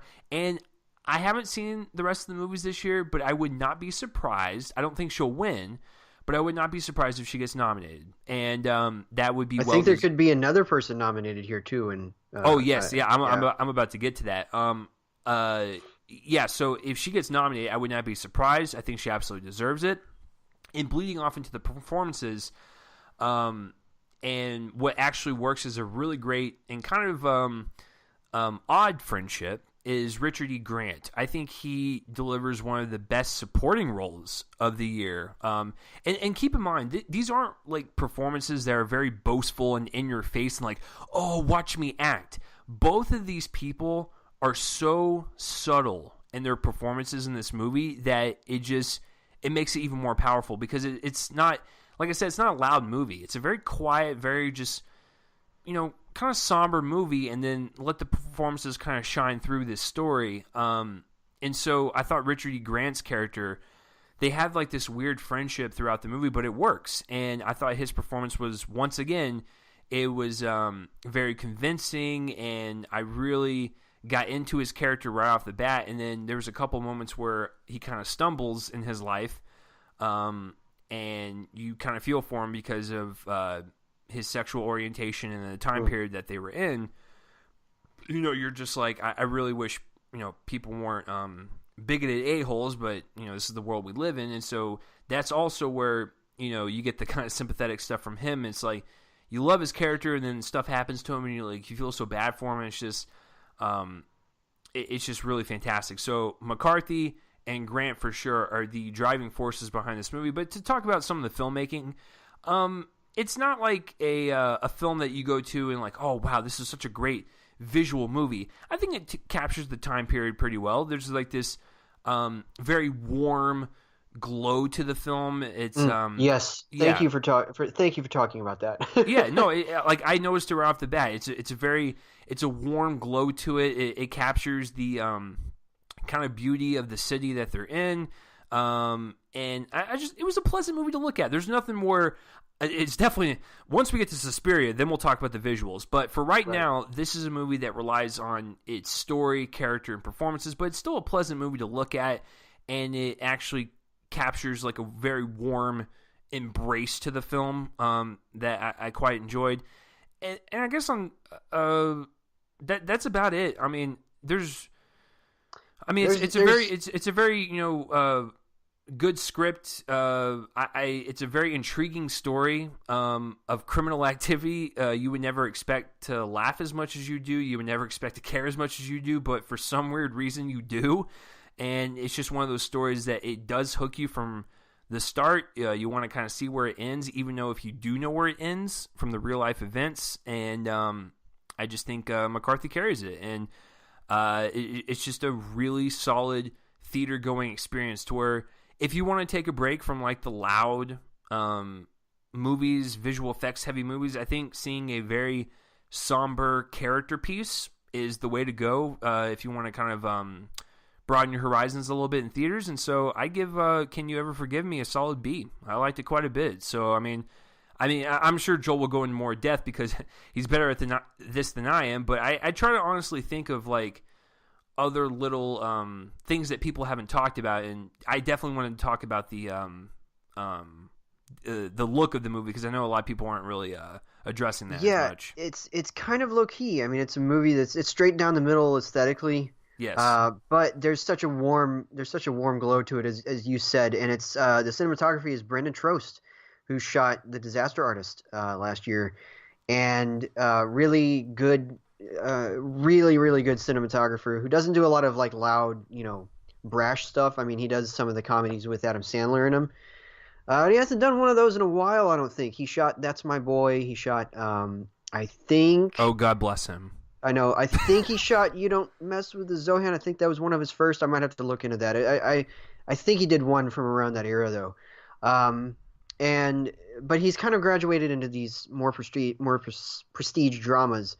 And he's also done some horror. He shot both of, I think both of Rob Zombie's Halloween movies, which is very different. I mean, so he's all over the place in terms of where he likes to, what he likes to do, and he does impressive work here. I think it captures New York of the early '90s really well. It was right in the midst of the first Bush years,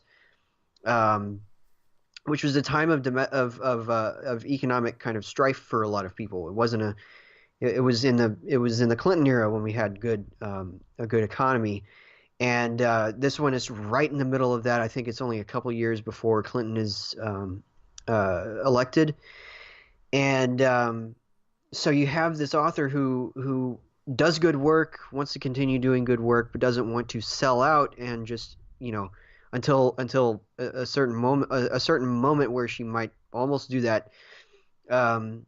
She doesn't want to do that for the sake of,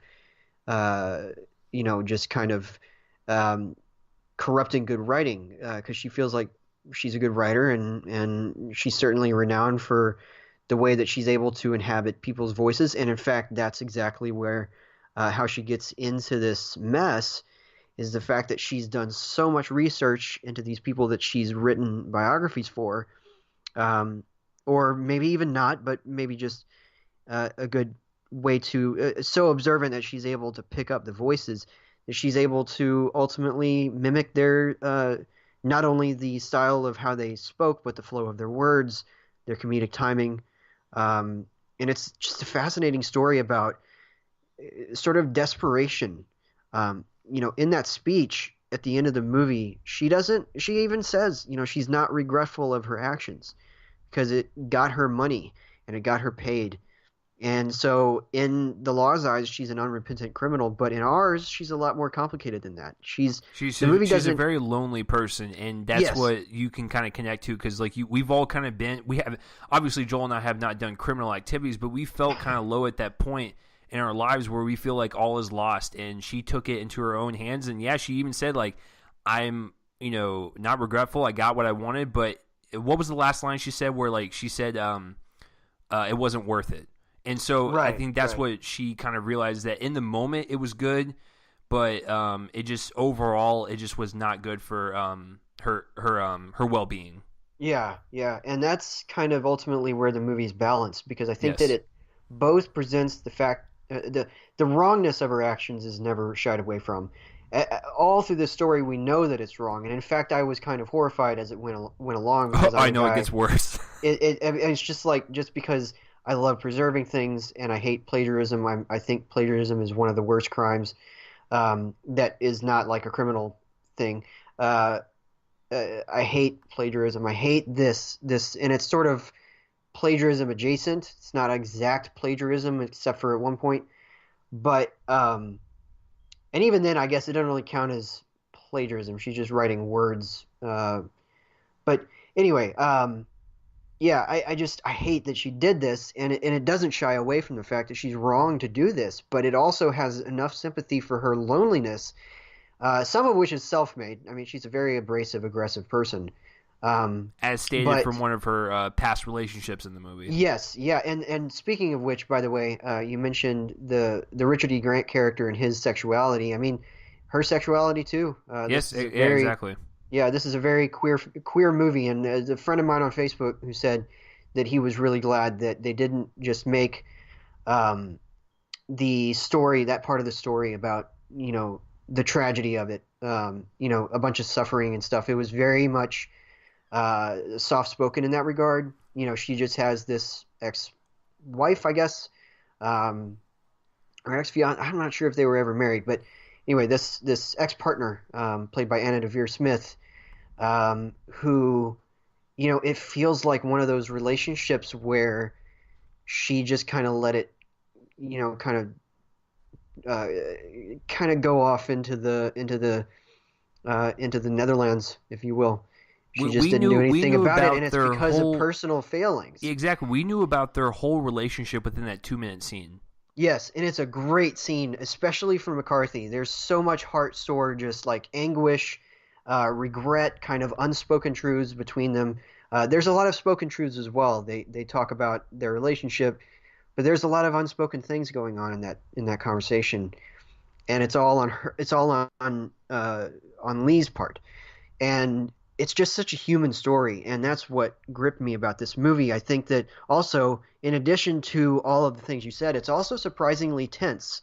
Yes, it Um, is. yeah, the scenes where she and then later the Richard E. Grant character, Jack Hawk, um, are trying to sell off these pages to people. I mean, there's clear stakes, there's genuine stakes at one point, and it's incredibly tense, but it's also incredibly sweet. We get this little potential romance between her and one of the booksellers that she tries to dupe, played by Dolly Wells in a great performance. Um, that it ultimately goes pretty predictably, given the trajectory of the rest of her story, but it's so sweet and it's so understanding, and the dialogue between the two has this natural flow that feels just like two people talking. It doesn't feel like scripted dialogue to me.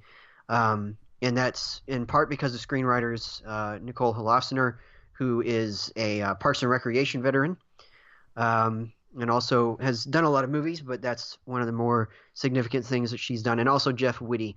And it's such a great screenplay because exactly what you said, it's so straightforward in terms of the story that it's telling, the route that it takes to get there. It's one of the best examples recently I can think of that takes the familiar and does something good with it. It's an entirely familiar structure. It introduces us to her, it introduces us to her situation, it gives us the motivation behind her actions, it gives us a bunch of montages of her actions, and then it takes us through the consequences. And we see that a lot in these kinds of stories. And yet, even though it's familiar, that doesn't stop Heller from giving us so many nuances and character moments, and um, great performances from McCarthy, Grant, like I said, Dolly Wells. I thought that some of the booksellers had fun. Stephen Spinella, as one of the first ones that she goes to, is great. And Her husband makes an appearance as usual. oh yeah, he's a lot of fun. Yeah. Bill Falcone. Wow, Ben Falcone. Yeah, it's just so good. And so talking about like stylistic stuff kind of goes off in the wayside. It's the best thing is definitely the cinematography when it comes to that. And it's well edited. It's nice, cleanly edited. It's nothing showy about it, but it does get in and get out in 105 minutes, like you said, kind of a perfect length for something like this. And certainly gets you involved in those montages. The tension is like I said, is rather palpable sometimes. So yeah, deeply human, very surprising movie. I was surprised by how much I liked it. I'm going to go higher than you. I'm going with an A-. It just hits all those marks for me. and I was just tremendously taken by it. So I liked it a lot, and yeah, so A- for me, B for Chase. Let us know what you thought.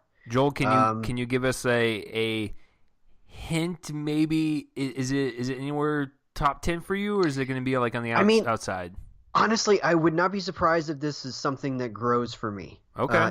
In my mind, especially. I mean, if uh, I doubt that this will happen, but if you got like get a screener or something, I'm probably gonna borrow that because I can see this being something that I rewatch. I definitely Like, want to rewatch it again because I might be in Joel's camp where like my love for it just kind of grows. yeah, it's Yeah. such a confident movie. Yes. It's such a confidently told movie. Like just the storytelling and the fact that, like I said, it's familiar. It's a familiar structure, but the confidence is the key with something like that. They have to be extremely confident in employing something like that so that they don't bore the audience. Because it could easily have done that if it didn't completely uh, just now I just lost the verb. Uh, hold on. Didn't commit to the human moments. Commit to adding those nuances that are so important. And so yeah, I wouldn't be surprised if because I just want to remind people that when it comes to the end of the year, ratings are kind of irrelevant. It's whatever's kind of stayed with me. That's very true, by the way. I mean, Yeah, obviously, if I make my list and I put this on here, I'll be like, obviously, there was something about it that just never left my head, and that's never a bad thing. right, exactly. It's going to be one that I think about, and it's not because it's like some great thought-provoking, like philosophical thing, but it is. It just it sneaks up on you, Yes. kind of.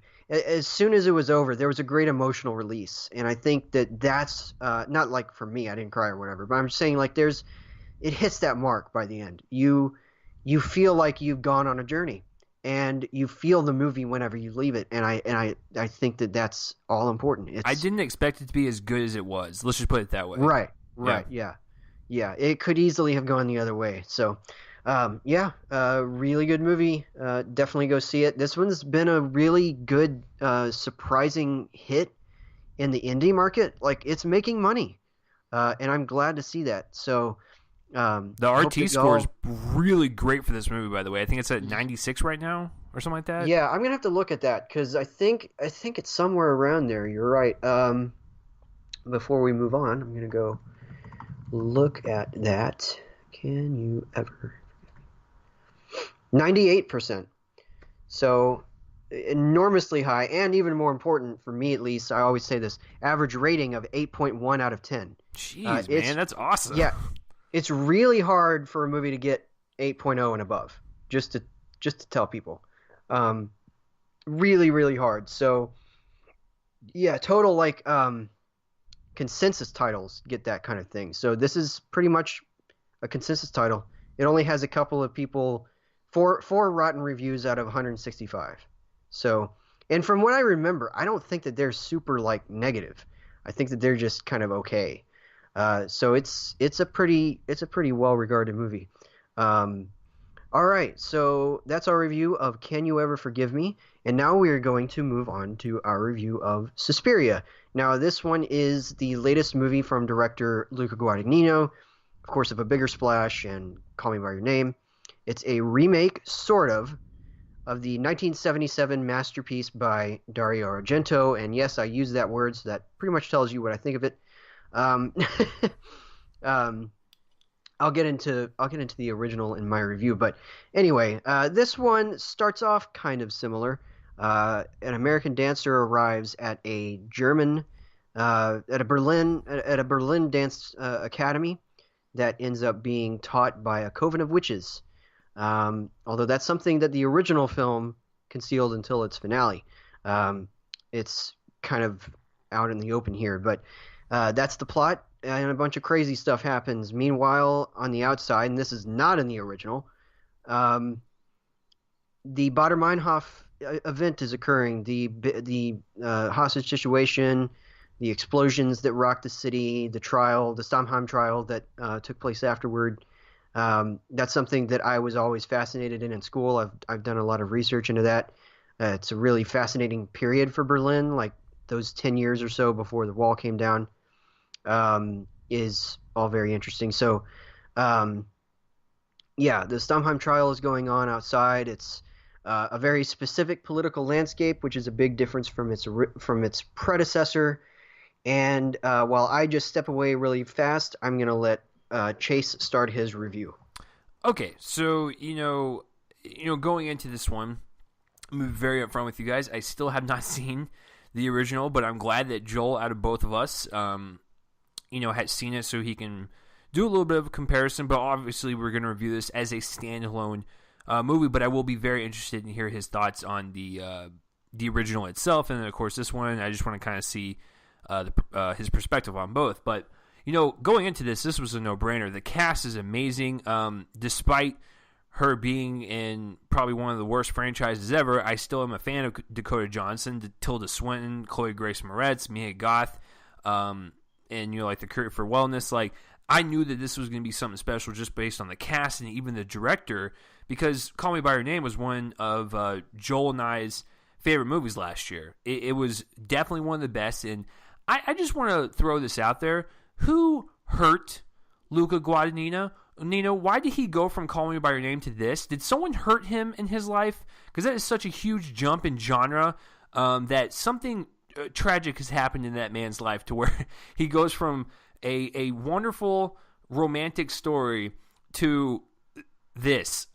So I just wanted to throw that out there. But yeah, when we saw the trailer to this, it was weird, it was unsettling, and it completely was going to capture this horror film that was just going to take you on this ride from start to finish, and I was ready for it. So I saw the movie. I'm going to say that, because I'm going to be honest with you guys, I saw this movie 5 days ago, and I still don't know how to even talk about it. I like the movie because there's a lot of good things about it to where I can't really go below the grade I'm going to give it, but it's still a very empty movie, and ironically running at a beefy 2 hour and 32 minutes, it still feels like it's lacking a lot of stuff. So that's like the best opening I can say for this. So the one thing I will say that Luca, I think, did best in capturing the, I guess, essence of the original was creating this very paranoid, nightmarish, really just heart-pounding, unsettling, weird movie from start to finish. Even at its really lengthy runtime, there was a lot of sequences in this movie that really had me on edge. I was very uneased, and I really just I could not look away. And there was some imagery in this that has stuck with me since I saw it, on the level of when I saw Hereditary, and there was a couple of scenes where I'm just like, I really hope I don't have nightmares. So I will give Luca that. He really does kind of create this really dreadful atmosphere that was really palpable, really inviting, and almost kind of just luring and just sexy. Like, I kind of like the weirdness of this movie. I like diving into this weird world. I love the off-kilter cinematography with its random zooms, its weird whip pans, its fascinating wide angle lenses. When you pair that with its production design and its gore and its visual effects, it's one of those movies on a visual front and on a technical front. It's kind of amazing because I cannot believe a movie like this was made at the time length it is at, and I can't believe Amazon Studios released this in public for people to see. I've said that a lot this year, whether it be like Blind Spotting or Sorry to Bother You.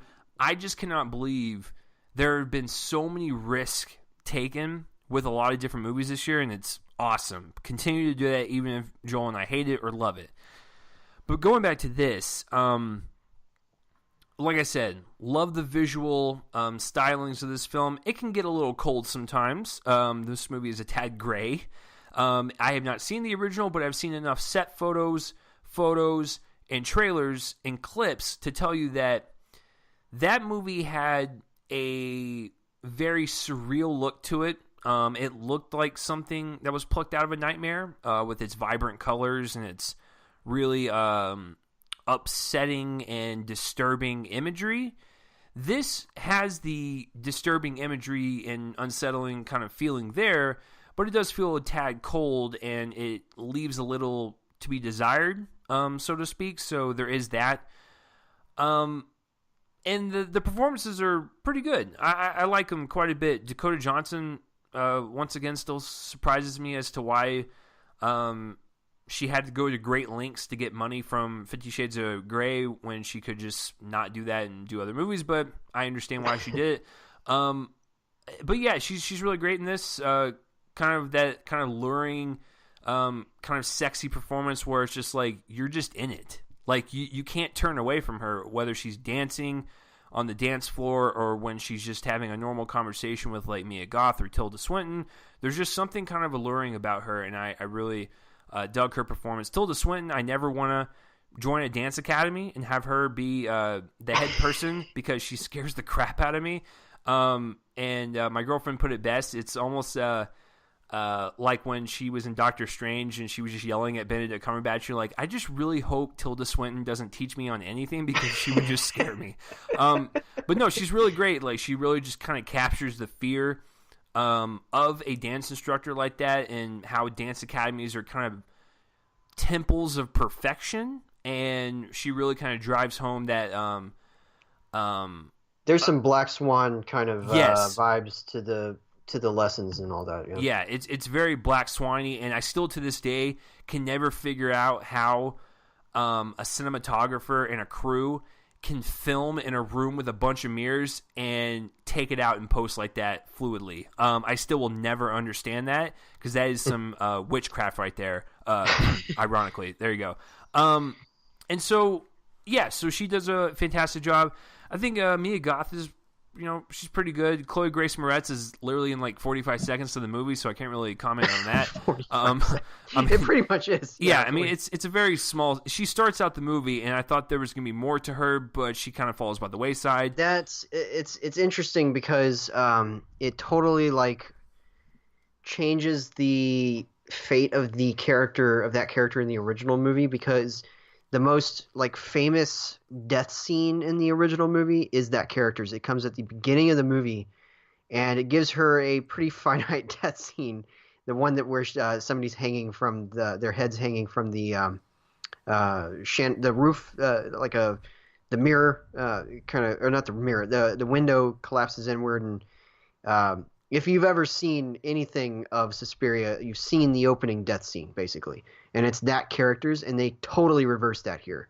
It's interesting that she might be away because, and I guess you can just give this away, but she might have joined the terror group, the Baader Meinhof terror group that has kind of taken over the streets, the Red Army faction.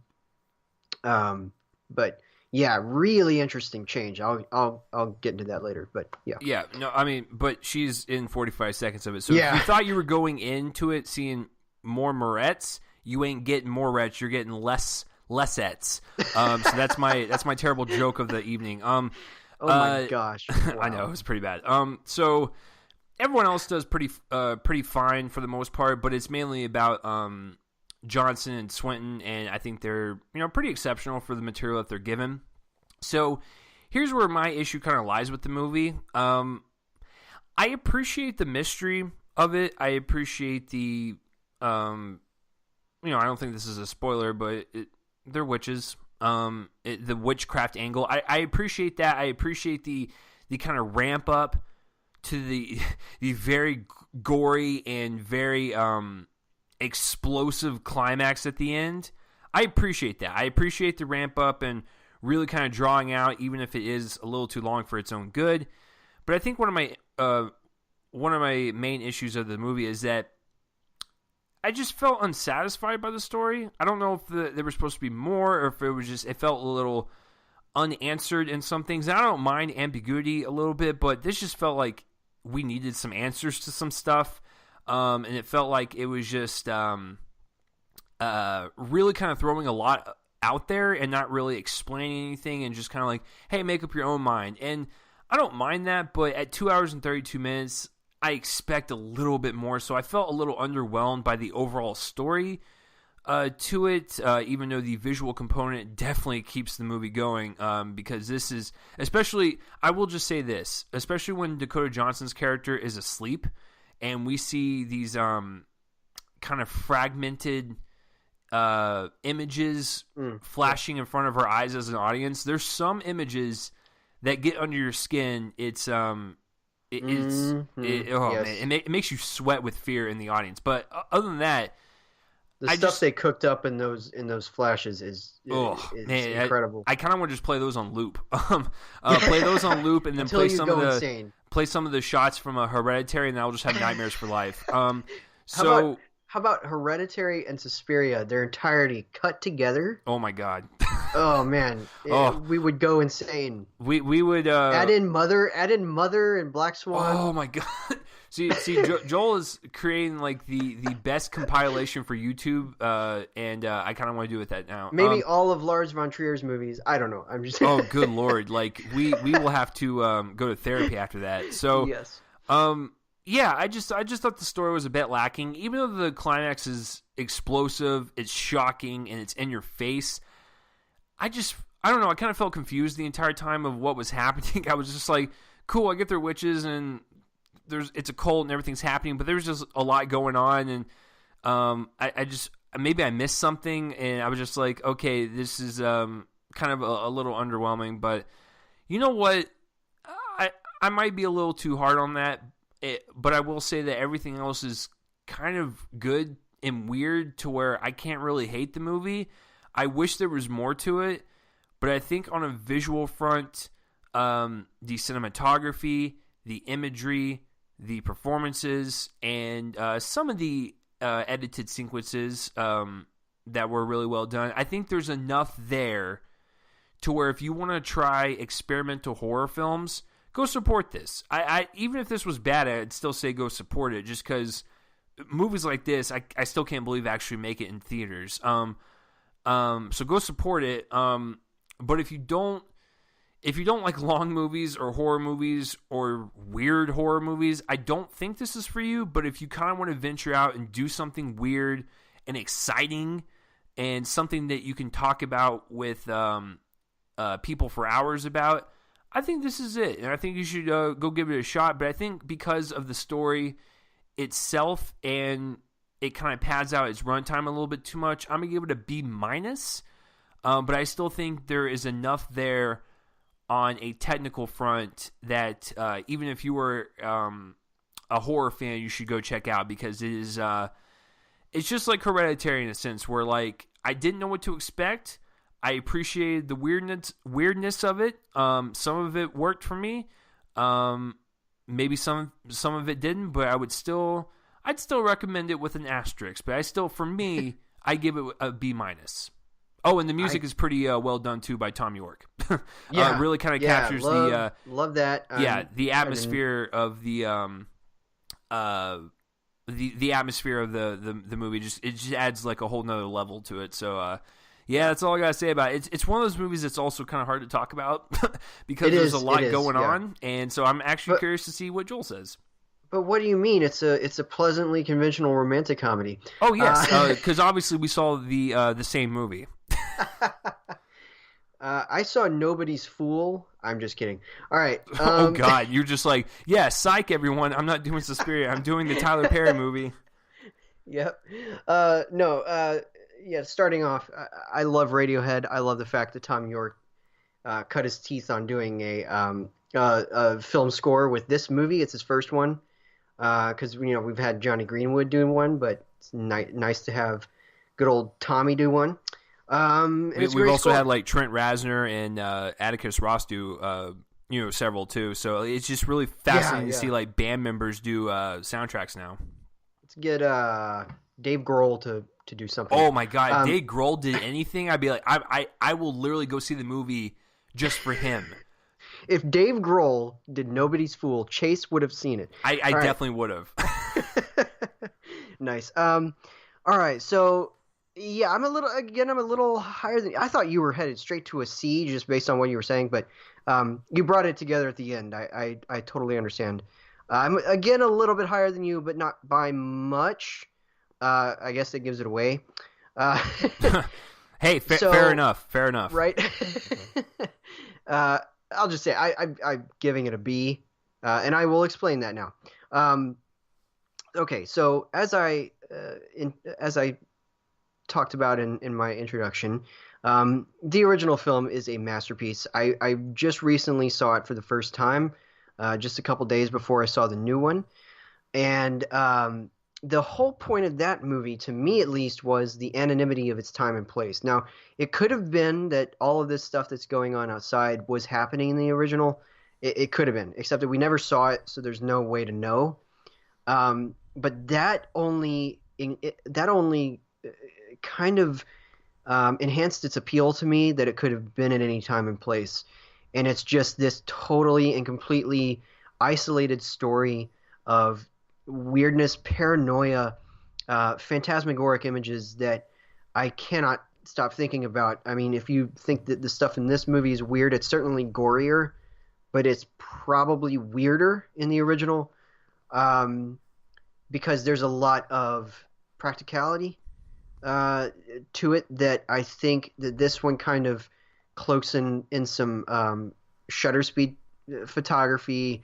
Definitely a couple of bits of CGI. You think about at one point a severed neck, and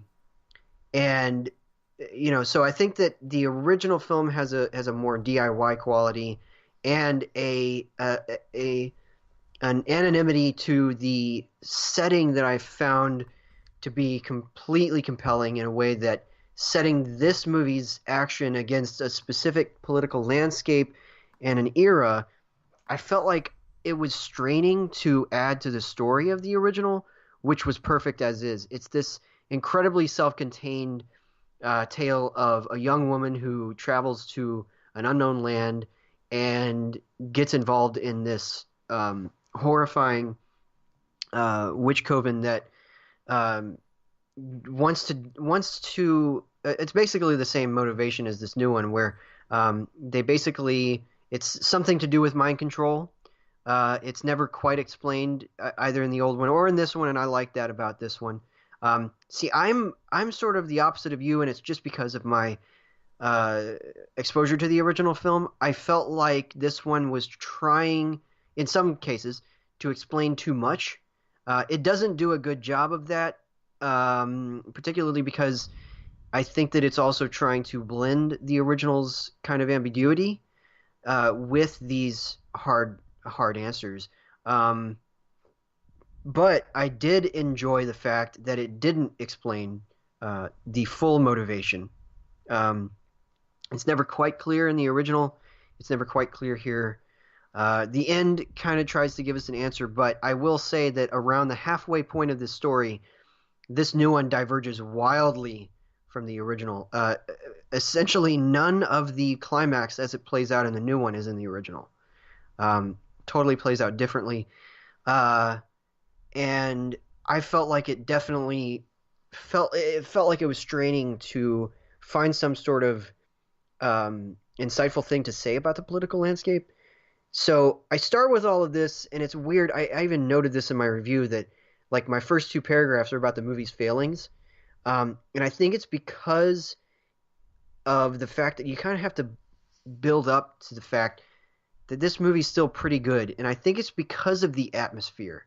And I think it's because Guadagnino doesn't try to, in terms of stylistic or aesthetic or thematic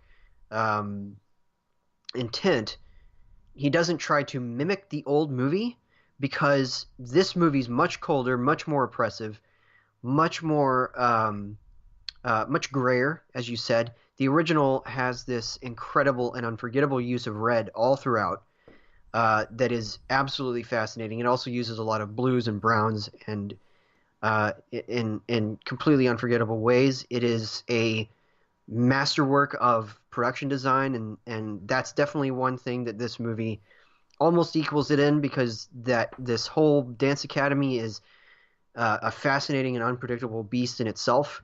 The rooms are completely unpredictable. It's a little more elaborate in the original movie, but there are little caverns, not caverns, but little like uh, cul-de-sacs. Elements of the house seem to be alive in some way, not in that they legitimately move, but it just seems like this place is. It's sort of like Hogwarts, where it keeps and that's a weird connection, but it keeps reinventing itself, and not in a literal supernatural way. It's just that because of the way Argento filmed it, I never expected the rooms to look like each other, because they never did. And that's one thing that this movie does right. For instance, the setting of the main practice for the dancing does not look like the room, for instance, that the climax takes place in. It's a completely different feel, completely different structure and layout. And I talk about this stuff because the original film is a masterpiece of design. And not just the design of the plot to be this incredibly self-contained, very, very no-nonsense, like kind of plotting mechanism almost. But it's also just a masterpiece of visual design. And this movie does do that in a really interesting way. You still have the grand and kind of intimidating structure of the house, or this mansion. But the way that the cinematographer, who by the way is the same cinematographer that Guadagnino used on Call Me by Your Name, he's able to, he or she, I actually don't know if it's a man or woman yet, but Sayambu Muktipram is his name, is that person's name. The cinematographer is able to compose all these shots in a way that is so oppressive that it's almost beautiful in a certain way, and you totally get the feeling of this world, and you are completely engrossed in it on a visual level. It's where the story takes itself that I think is a little more I think it's a little hollower. And you were right to say empty. I think maybe the more accurate term is hollow. There's an entire subplot here involving a doctor played by Lutz Ebersdorf, and that is a telling little throat clearing there. It's not actually Lutz Ebersdorf. Look closely. I'm not going to try to reveal that.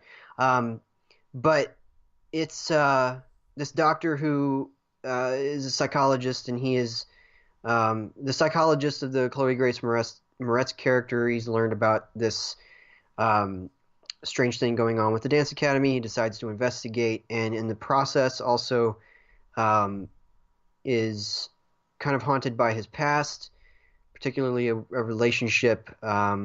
And the person, by the way, who plays the woman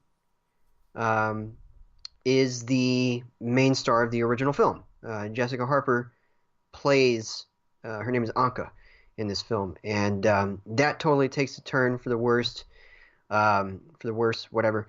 But I don't really know what it has to do with the main through line, and it kind of feels a little bit like we're just supposed to have an entryway into the story that isn't completely revealed to be kind of insane. It feels half baked. Yeah, it feels a little half baked.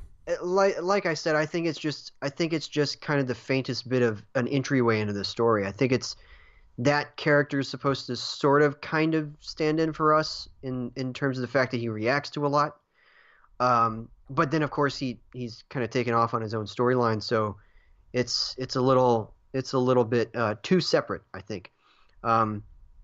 And then you have the political landscape, and I feel like they're trying to do something where, and I've seen this explained somewhere, where what's happening outside sort of mirrors what's happening inside, but it's kind of muddy because I don't really see that being the case. There's a lot of explosions and there's a lot of madness outside and there's a lot of madness inside, but that's about it. That's literally the only connective tissue.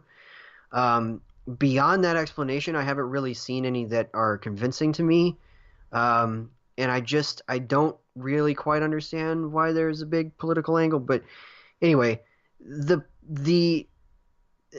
saying all that though, this movie is definitely ambitious, and I think that even though ultimately it is the execution of an idea that is important, it's also definitely the ambition when there's this much of it. And I think that it's a movie practically brimming with this stuff. It's you know more than 2.5 hours. Um, there's never a moment where it feels like Guadagnino is giving us something that we've seen before. Um, and it's very violent. I mean, that's in keeping with the original film, which is very bloody. Um, there's a lot of creative stuff there, and there's one scene involving a contortionist that was apparently not CGI'd at all, which is insane to me. That person actually put themselves in that position, which is amazing. Contortionists constantly they're amazing. Anyway, but there is stuff here that doesn't work. It kind of crowds the movie. I just think that it's so out there, so unique. It kind of reminds me of Mother in that way. I think I'm giving them the same rating, if I remember correctly, and lower than Hereditary, which I felt had the emotional through line completely intact. But these movies are kind of all tied together by this idea of total ambition, total lack of any sort of fear of following through on that ambition, and I just have to admire it for that. It's harder to embrace something like this. It's easy to embrace Hereditary, for instance, emotionally. Like, that movie is crazy and whacked out and has some horrifying things, but it's ultimately about family. It's ultimately a very moving film about family. This one's trying for something not similar than that, but similar to that at all, but it's trying for something a little more than it is. And I think that the original film is so notable for the fact that it understood that it was primarily an exercise, and yet it also still had this enormous emotional release at the end because of its lead actress's performance. Here, Dakota Johnson's very good, and I agree with you there. Tilda Swinton is a lot of fun, obviously, as always. And I liked Mia Goth's role. She also has a different fate from the original. The original gave that character one of the most horrifying deaths I think I've ever seen, and it's because I do not like needles or anything. Well, it's not a needle, but I don't like things that are thin and sharp, and they gave that character it was a death in a big kind of a tumbleweed of steel wire, of barbed wire, and it was a horrifying sequence that puts anything in Saw 2 to shame. Oh God! Don't even mention the needle pit from Saw 2. Oh, it's worse. It's worse than the needle pit. Oh. Yeah, I mean, maybe the needle pit is a little worse because there are syringes and plungers in there and stuff, but it's pretty bad. Anyway, but it's a great film. I have not been able to stop thinking about it, even with the new one. Images from the old one keep popping up in my head. It's one of those instant A+ classics for me. It's one of those movies where the hype was entirely warranted, and in fact may have been a little bit less strong than I would have liked. But it's a great film. This isn't a great film, but I think it is a great example of total out there ambition. And so I have to give it a B. It's the same thing that I gave Mother. Very similar reasons. I think that both strain to make political points that I don't think they know what to do with. But the fact that they even go for them is notable. And so that's why I'm giving it the same rating as Mother. They're very similar movies, very out there, very violent at the end, visually stunning. So a B for Suspiria. All right, so we both liked it with asterisks, as Chase put it. And now I'm going to tell you, or I'm going to have Chase guess the weekend chart. Chase, it's your favorite time of year. No, it's not. This is the trade-off for having Joel do the notes every week, is that I have to guess every week. So yeah, man, lucky me. That was part of my plot. All right, so oh god. So here's your hints, good sir, are movies that I have not seen. Right. You've only seen one of them. They are The Girl in the Spider's Web, The Grinch, and Overlord. So take it away, sir. So unfortunately, since Joel and I are very active on social media, a lot of stuff gets spoiled for me. So I already know what the number one is, but it didn't really surprise me because I saw the Thursday night numbers and the Friday numbers, and I was like, okay, this is gonna be number one. It's an anime movie, duh. The Grinch is number one. So here's where it's gonna be a little harder for me, because I thought The Girl in the Spider's Web was whatever, but I think that flopped. I've been hearing great things on Overlord, but I still think that one flopped as well.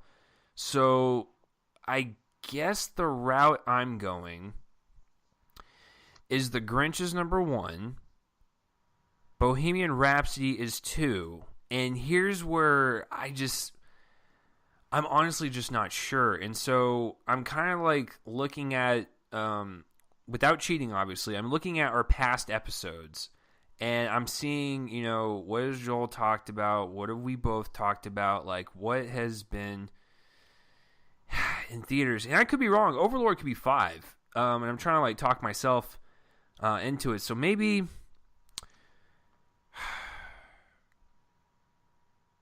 Oh, man. I really feel like I'm going to miss something. Okay, so I guess I'll just give it a shot. Okay, so 1 is Grinch, 2 is Bohemian Rhapsody. I guess I'll go 3 is Halloween. No. Oh. I'm just going to say that now just because it's been too long. It's been too long. Interesting. Okay. And it also lost 1,000 theaters, so. Oh, yikes. Okay, oh god, I don't even know what we talked about last week besides Rhapsody. Well, I ended up not talking about anything. So. True, but what were the ones you were going to review? Or is that too much of a?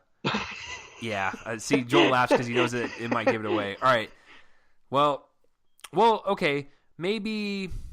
This is how well we know each other. I didn't even have to speak. I just had to pause for a second, and you probably knew what my facial expression was. Yeah, I was about to trick him into saying something, but he knew right away I was deceiving him. I'm assuming Nobody's Fool's in there somewhere, so maybe, just maybe, Overlord at 5, Nobody's Fool at 4, but what is 3? Like, that's what's throwing me off. Maybe, I don't think it's a kids film, or because the Nutcracker in the Four Realms, that had a bomb. There's no way that made it into the top 5 this week. I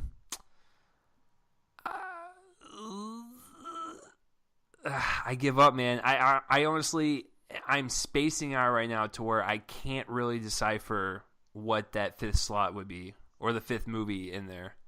All right. Okay, so the 4 that you guessed, you only got 2 right. Oh my god, I'm getting worse and worse each week. All right, so at number, I'm just gonna start because you didn't guess all of them. I'm just gonna start with number 5. I'm not gonna tell you what the other ones that you put in there that were wrong got. I'm just gonna start with number 5, and it's a debut. It's the Girl in the Spider's Web. Really, it actually did that well. Yeah, with wow. 8 well, no, it didn't do well. It just did well in top 5 for our guessing game. Well, yeah, that's true. Dang. Yeah, it made $8 million. It's not good. It's worldwide at 16.3, and it's a $43 million movie. So Sony, not what great. were you thinking? Yeah, I know, right? I know. It's bad news for Sony, unfortunately. All right, so dropping from number 2 to number 4, you were incorrect, sir. The Nutcracker in the Four Realms made it in the top 5, but Wow. it only made 9.6 million this Oh, weekend, and it's up to 35.3 domestically and 96.7 worldwide. So it's doing a little bit better overseas. Unfortunately, it is a $120 million movie, so not great news. This thing's an outright bomb. It's might lose Disney money. I think as that'll be you their. said last week, someone's getting fired. Yeah, no, I think that was. Oh yeah, that was me. Because I was quoting somebody else. Yeah. Um, Debuting at number 3 is Overlord with 10.1 million. That's awesome. Yeah, That's I mean great. it's a $38 million movie, so kind of a uphill battle for them because they've got to make what's that like maybe 100 million. But honestly, for a movie like that, I did not think it was going to debut that high. Yeah, it is. It is surprising to me. It kind of screamed something like a Bad Times at the El Royale opening to me. Yeah. That one, the where I think that one opened like number 6 or something, and is no longer anywhere that I can see. Speaking of which, Bad Times at the El Royale, it is no longer in the top 45. Whoa. So that thing just came and went as if it was like Literally. that unwanted house guest. You're just anticipating it. You're just wondering how they're going to do at the party. They come, and depending on if you like the movie or not, they're like, oh, that was fine, or oh, that was awful, and then they just leave. And then someone comes up to you and goes, hey, was that one person here? Like, I think they were. Right. Like that's what the Bad Times was you thought it was in theaters? I even used the little find and search function. It is not on here. And the lowest movie made $5,000 this weekend. So what did it make? I'm sorry, guys. I got distracted by the fact that a movie that opened like 5 weeks ago is no longer in the top 45. All right. So moving on from that thing that will haunt me for the rest of my life. Okay.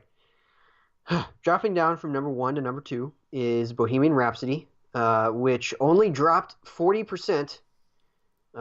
It made 30.9 million this week for a total domestic gross of 100 million and a worldwide gross of 285.3. Of course, it's a $52 million movie.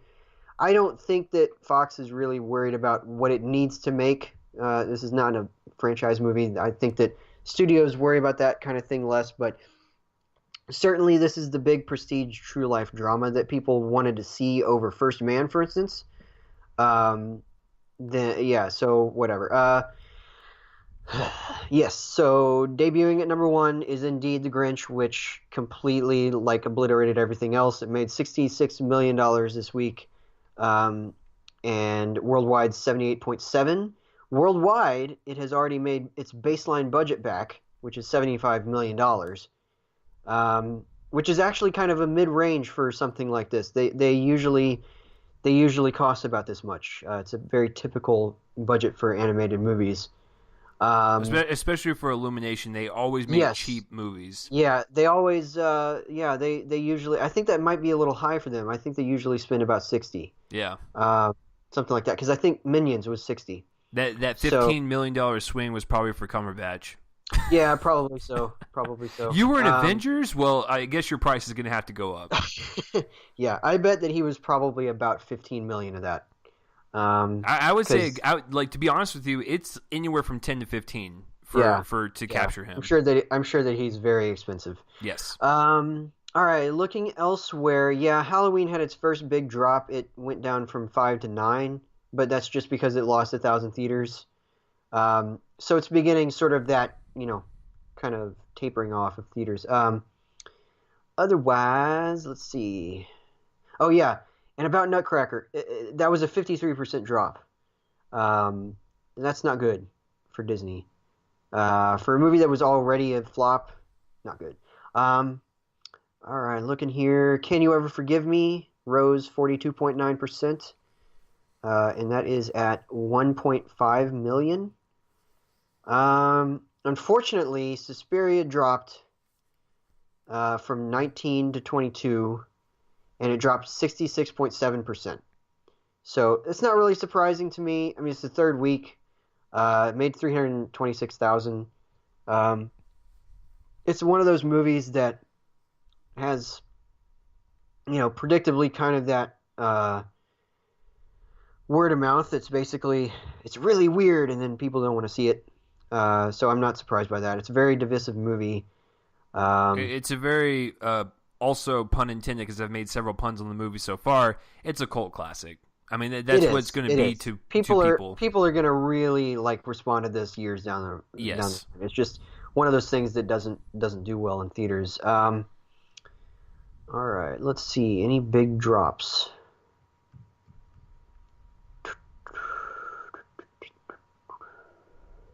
Oh, Hunter Killer was an enormous flop on its opening weekend. That was the weekend we didn't cover, so people don't know this, but it only opened at number 5 originally, and it made $6 million. So it's in its third weekend. Last week, it had dropped to number 9, and now it's at number 18. It dropped 79% from last week, and it only made $730,000. So that's a pretty significant drop. I mean, I don't really care about the movie. It's whatever, but I'll see it on DVD, I guess. But yeah, anyway. And another one, Goosebumps 2, dropped from 8 to 16. It only made $855,000. Of course, it lost 1,300 theaters. I don't know why in its 5th week. But anyway, that's about it. Not any huge rises. Boy Erased rose 250%. A Private War, 232.9%. And that's about it, guys. So, and The Front Runner had its first limited weekend. It did okay. Made $56,000 and in 4 theaters, $14,000 per theater. Ironically enough, I think this is one of the first times in recent memory that the best theater per theater average was the number 1 movie, because The Grinch opened in 4,100 theaters and it made $15,000 per theater, and that's the best by about $1,000. It usually doesn't go that way. You usually see something in 4 figures per theater for something like that, unless it's like a Marvel movie. So interesting. But that's about it, guys. So next week, what's coming out next week, Chase? I'm just kidding. You couldn't even hold in for 5 seconds. Right. No, yeah, I can't keep that joke going. It is Fantastic Beasts: The Crimes of Grindelwald. I cannot wait. I'm a total fanboy. I mean, I'm going to watch the movie, honestly, and I'll give the rating that I end up giving, but I can't wait. I'm very excited to see this movie. So see the continuation of this particular story that I don't know much about. Yeah, so Chase, I know you're getting pretty revved up for it, right? Oh, yeah.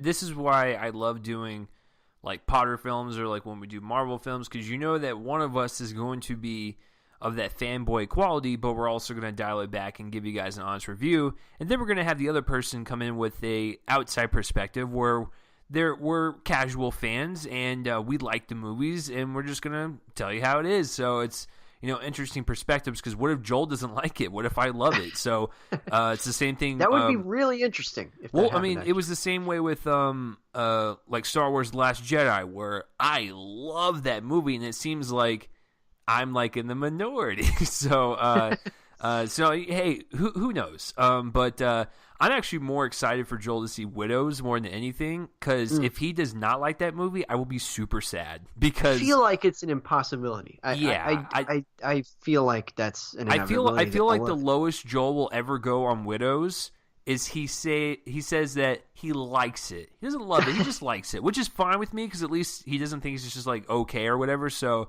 I'm more excited to hear his opinion on that. Yeah, I'm seeing that one on Friday afternoon, and I can't wait.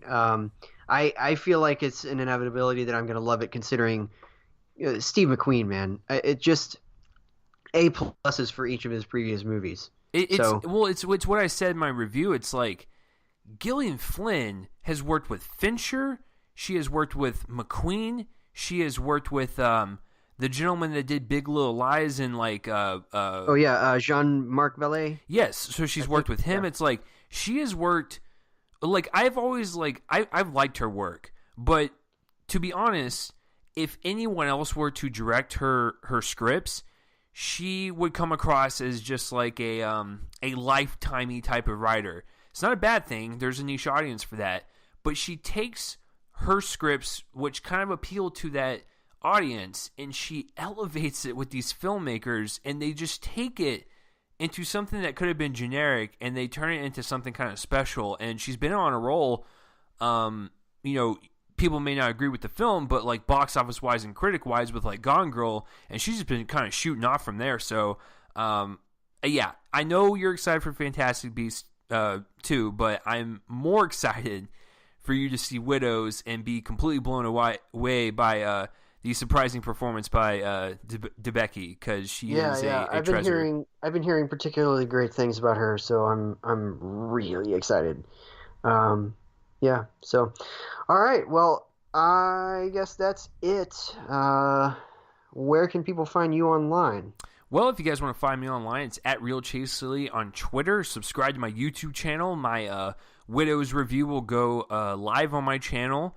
I think I posted it for tomorrow or Tuesday. Either way, it'll be on my YouTube channel this week. We aren't reviewing it on the podcast, but obviously I told you guys I loved it. But if you want to hear more detail as to why I love it, then the review will be on there. And then I don't have any more coming up. I guess the the closest one is Roma, which Joel and I will be seeing in a couple days. I will have that review on my YouTube channel. And then, of course, Joel will have it on his website as well. And then, of course, for this particular podcast, if you're listening on CastBox, Spotify, Spreaker, iTunes, iHeartRadio, wherever you guys get your notifications of this podcast, please share this around. Let people know this is your favorite movie podcast to listen to. And speaking of Joel's website over there, Joel, where can the lovely people find you online? Yeah, so you can find my writing at Joel on Film. In addition to these two movies that we reviewed this week, I also have a review which can also be seen at DallasMovieScreenings.com. It's called Burning, and it's one of the best movies of the year from director Lee Chang-dong. It's a great little slow burn mystery. It's 148 minutes, and it earns every minute of them. It's a great film. Definitely something that could show up on a certain year-end episode. We'll see. And then also I caught up at home with three big-time wide releases: The Darkest Minds, Slender Man, and The Spy Who Dumped Me. So I have reviews of those. And also you can follow me on Twitter at Real Joel Copling. It's just like Chase's, except with my name in it. And then on Letterboxd at J Copling. Yeah, so that's where I am. Yeah, and if I forgot to mention, this podcast has its own Twitter account, so please go follow that as well. And yeah, I guess that will do it, guys. We'll see you guys next week for episode 254, where we talk about Fantastic Beasts: The Crimes of Grindelwald. It should be a fun episode. And it's also the 4-year anniversary. Oh my God! Please don't say that. Or 5-year. I'm sorry. Yeah, yeah. See, Joel's been doing this for so long that he's even forgotten which one it was. Yeah. So next week will also be the 5-year anniversary of the show. It's crazy. And yeah, 2 years ago when we did the 3rd year anniversary, we did the first Fantastic Beasts, so here we are. So yeah, that will be next week, and then let us know down below what you thought of today's episode and all of the topics that we talked about. You guys stay awesome. You guys have a good week, good night, whenever you're listening to this. Stay cool, stay fresh, and we'll see you guys next week for another episode of Reel Me In, a movie podcast. I am Chase. That is Joel over there. Peace out. Bye.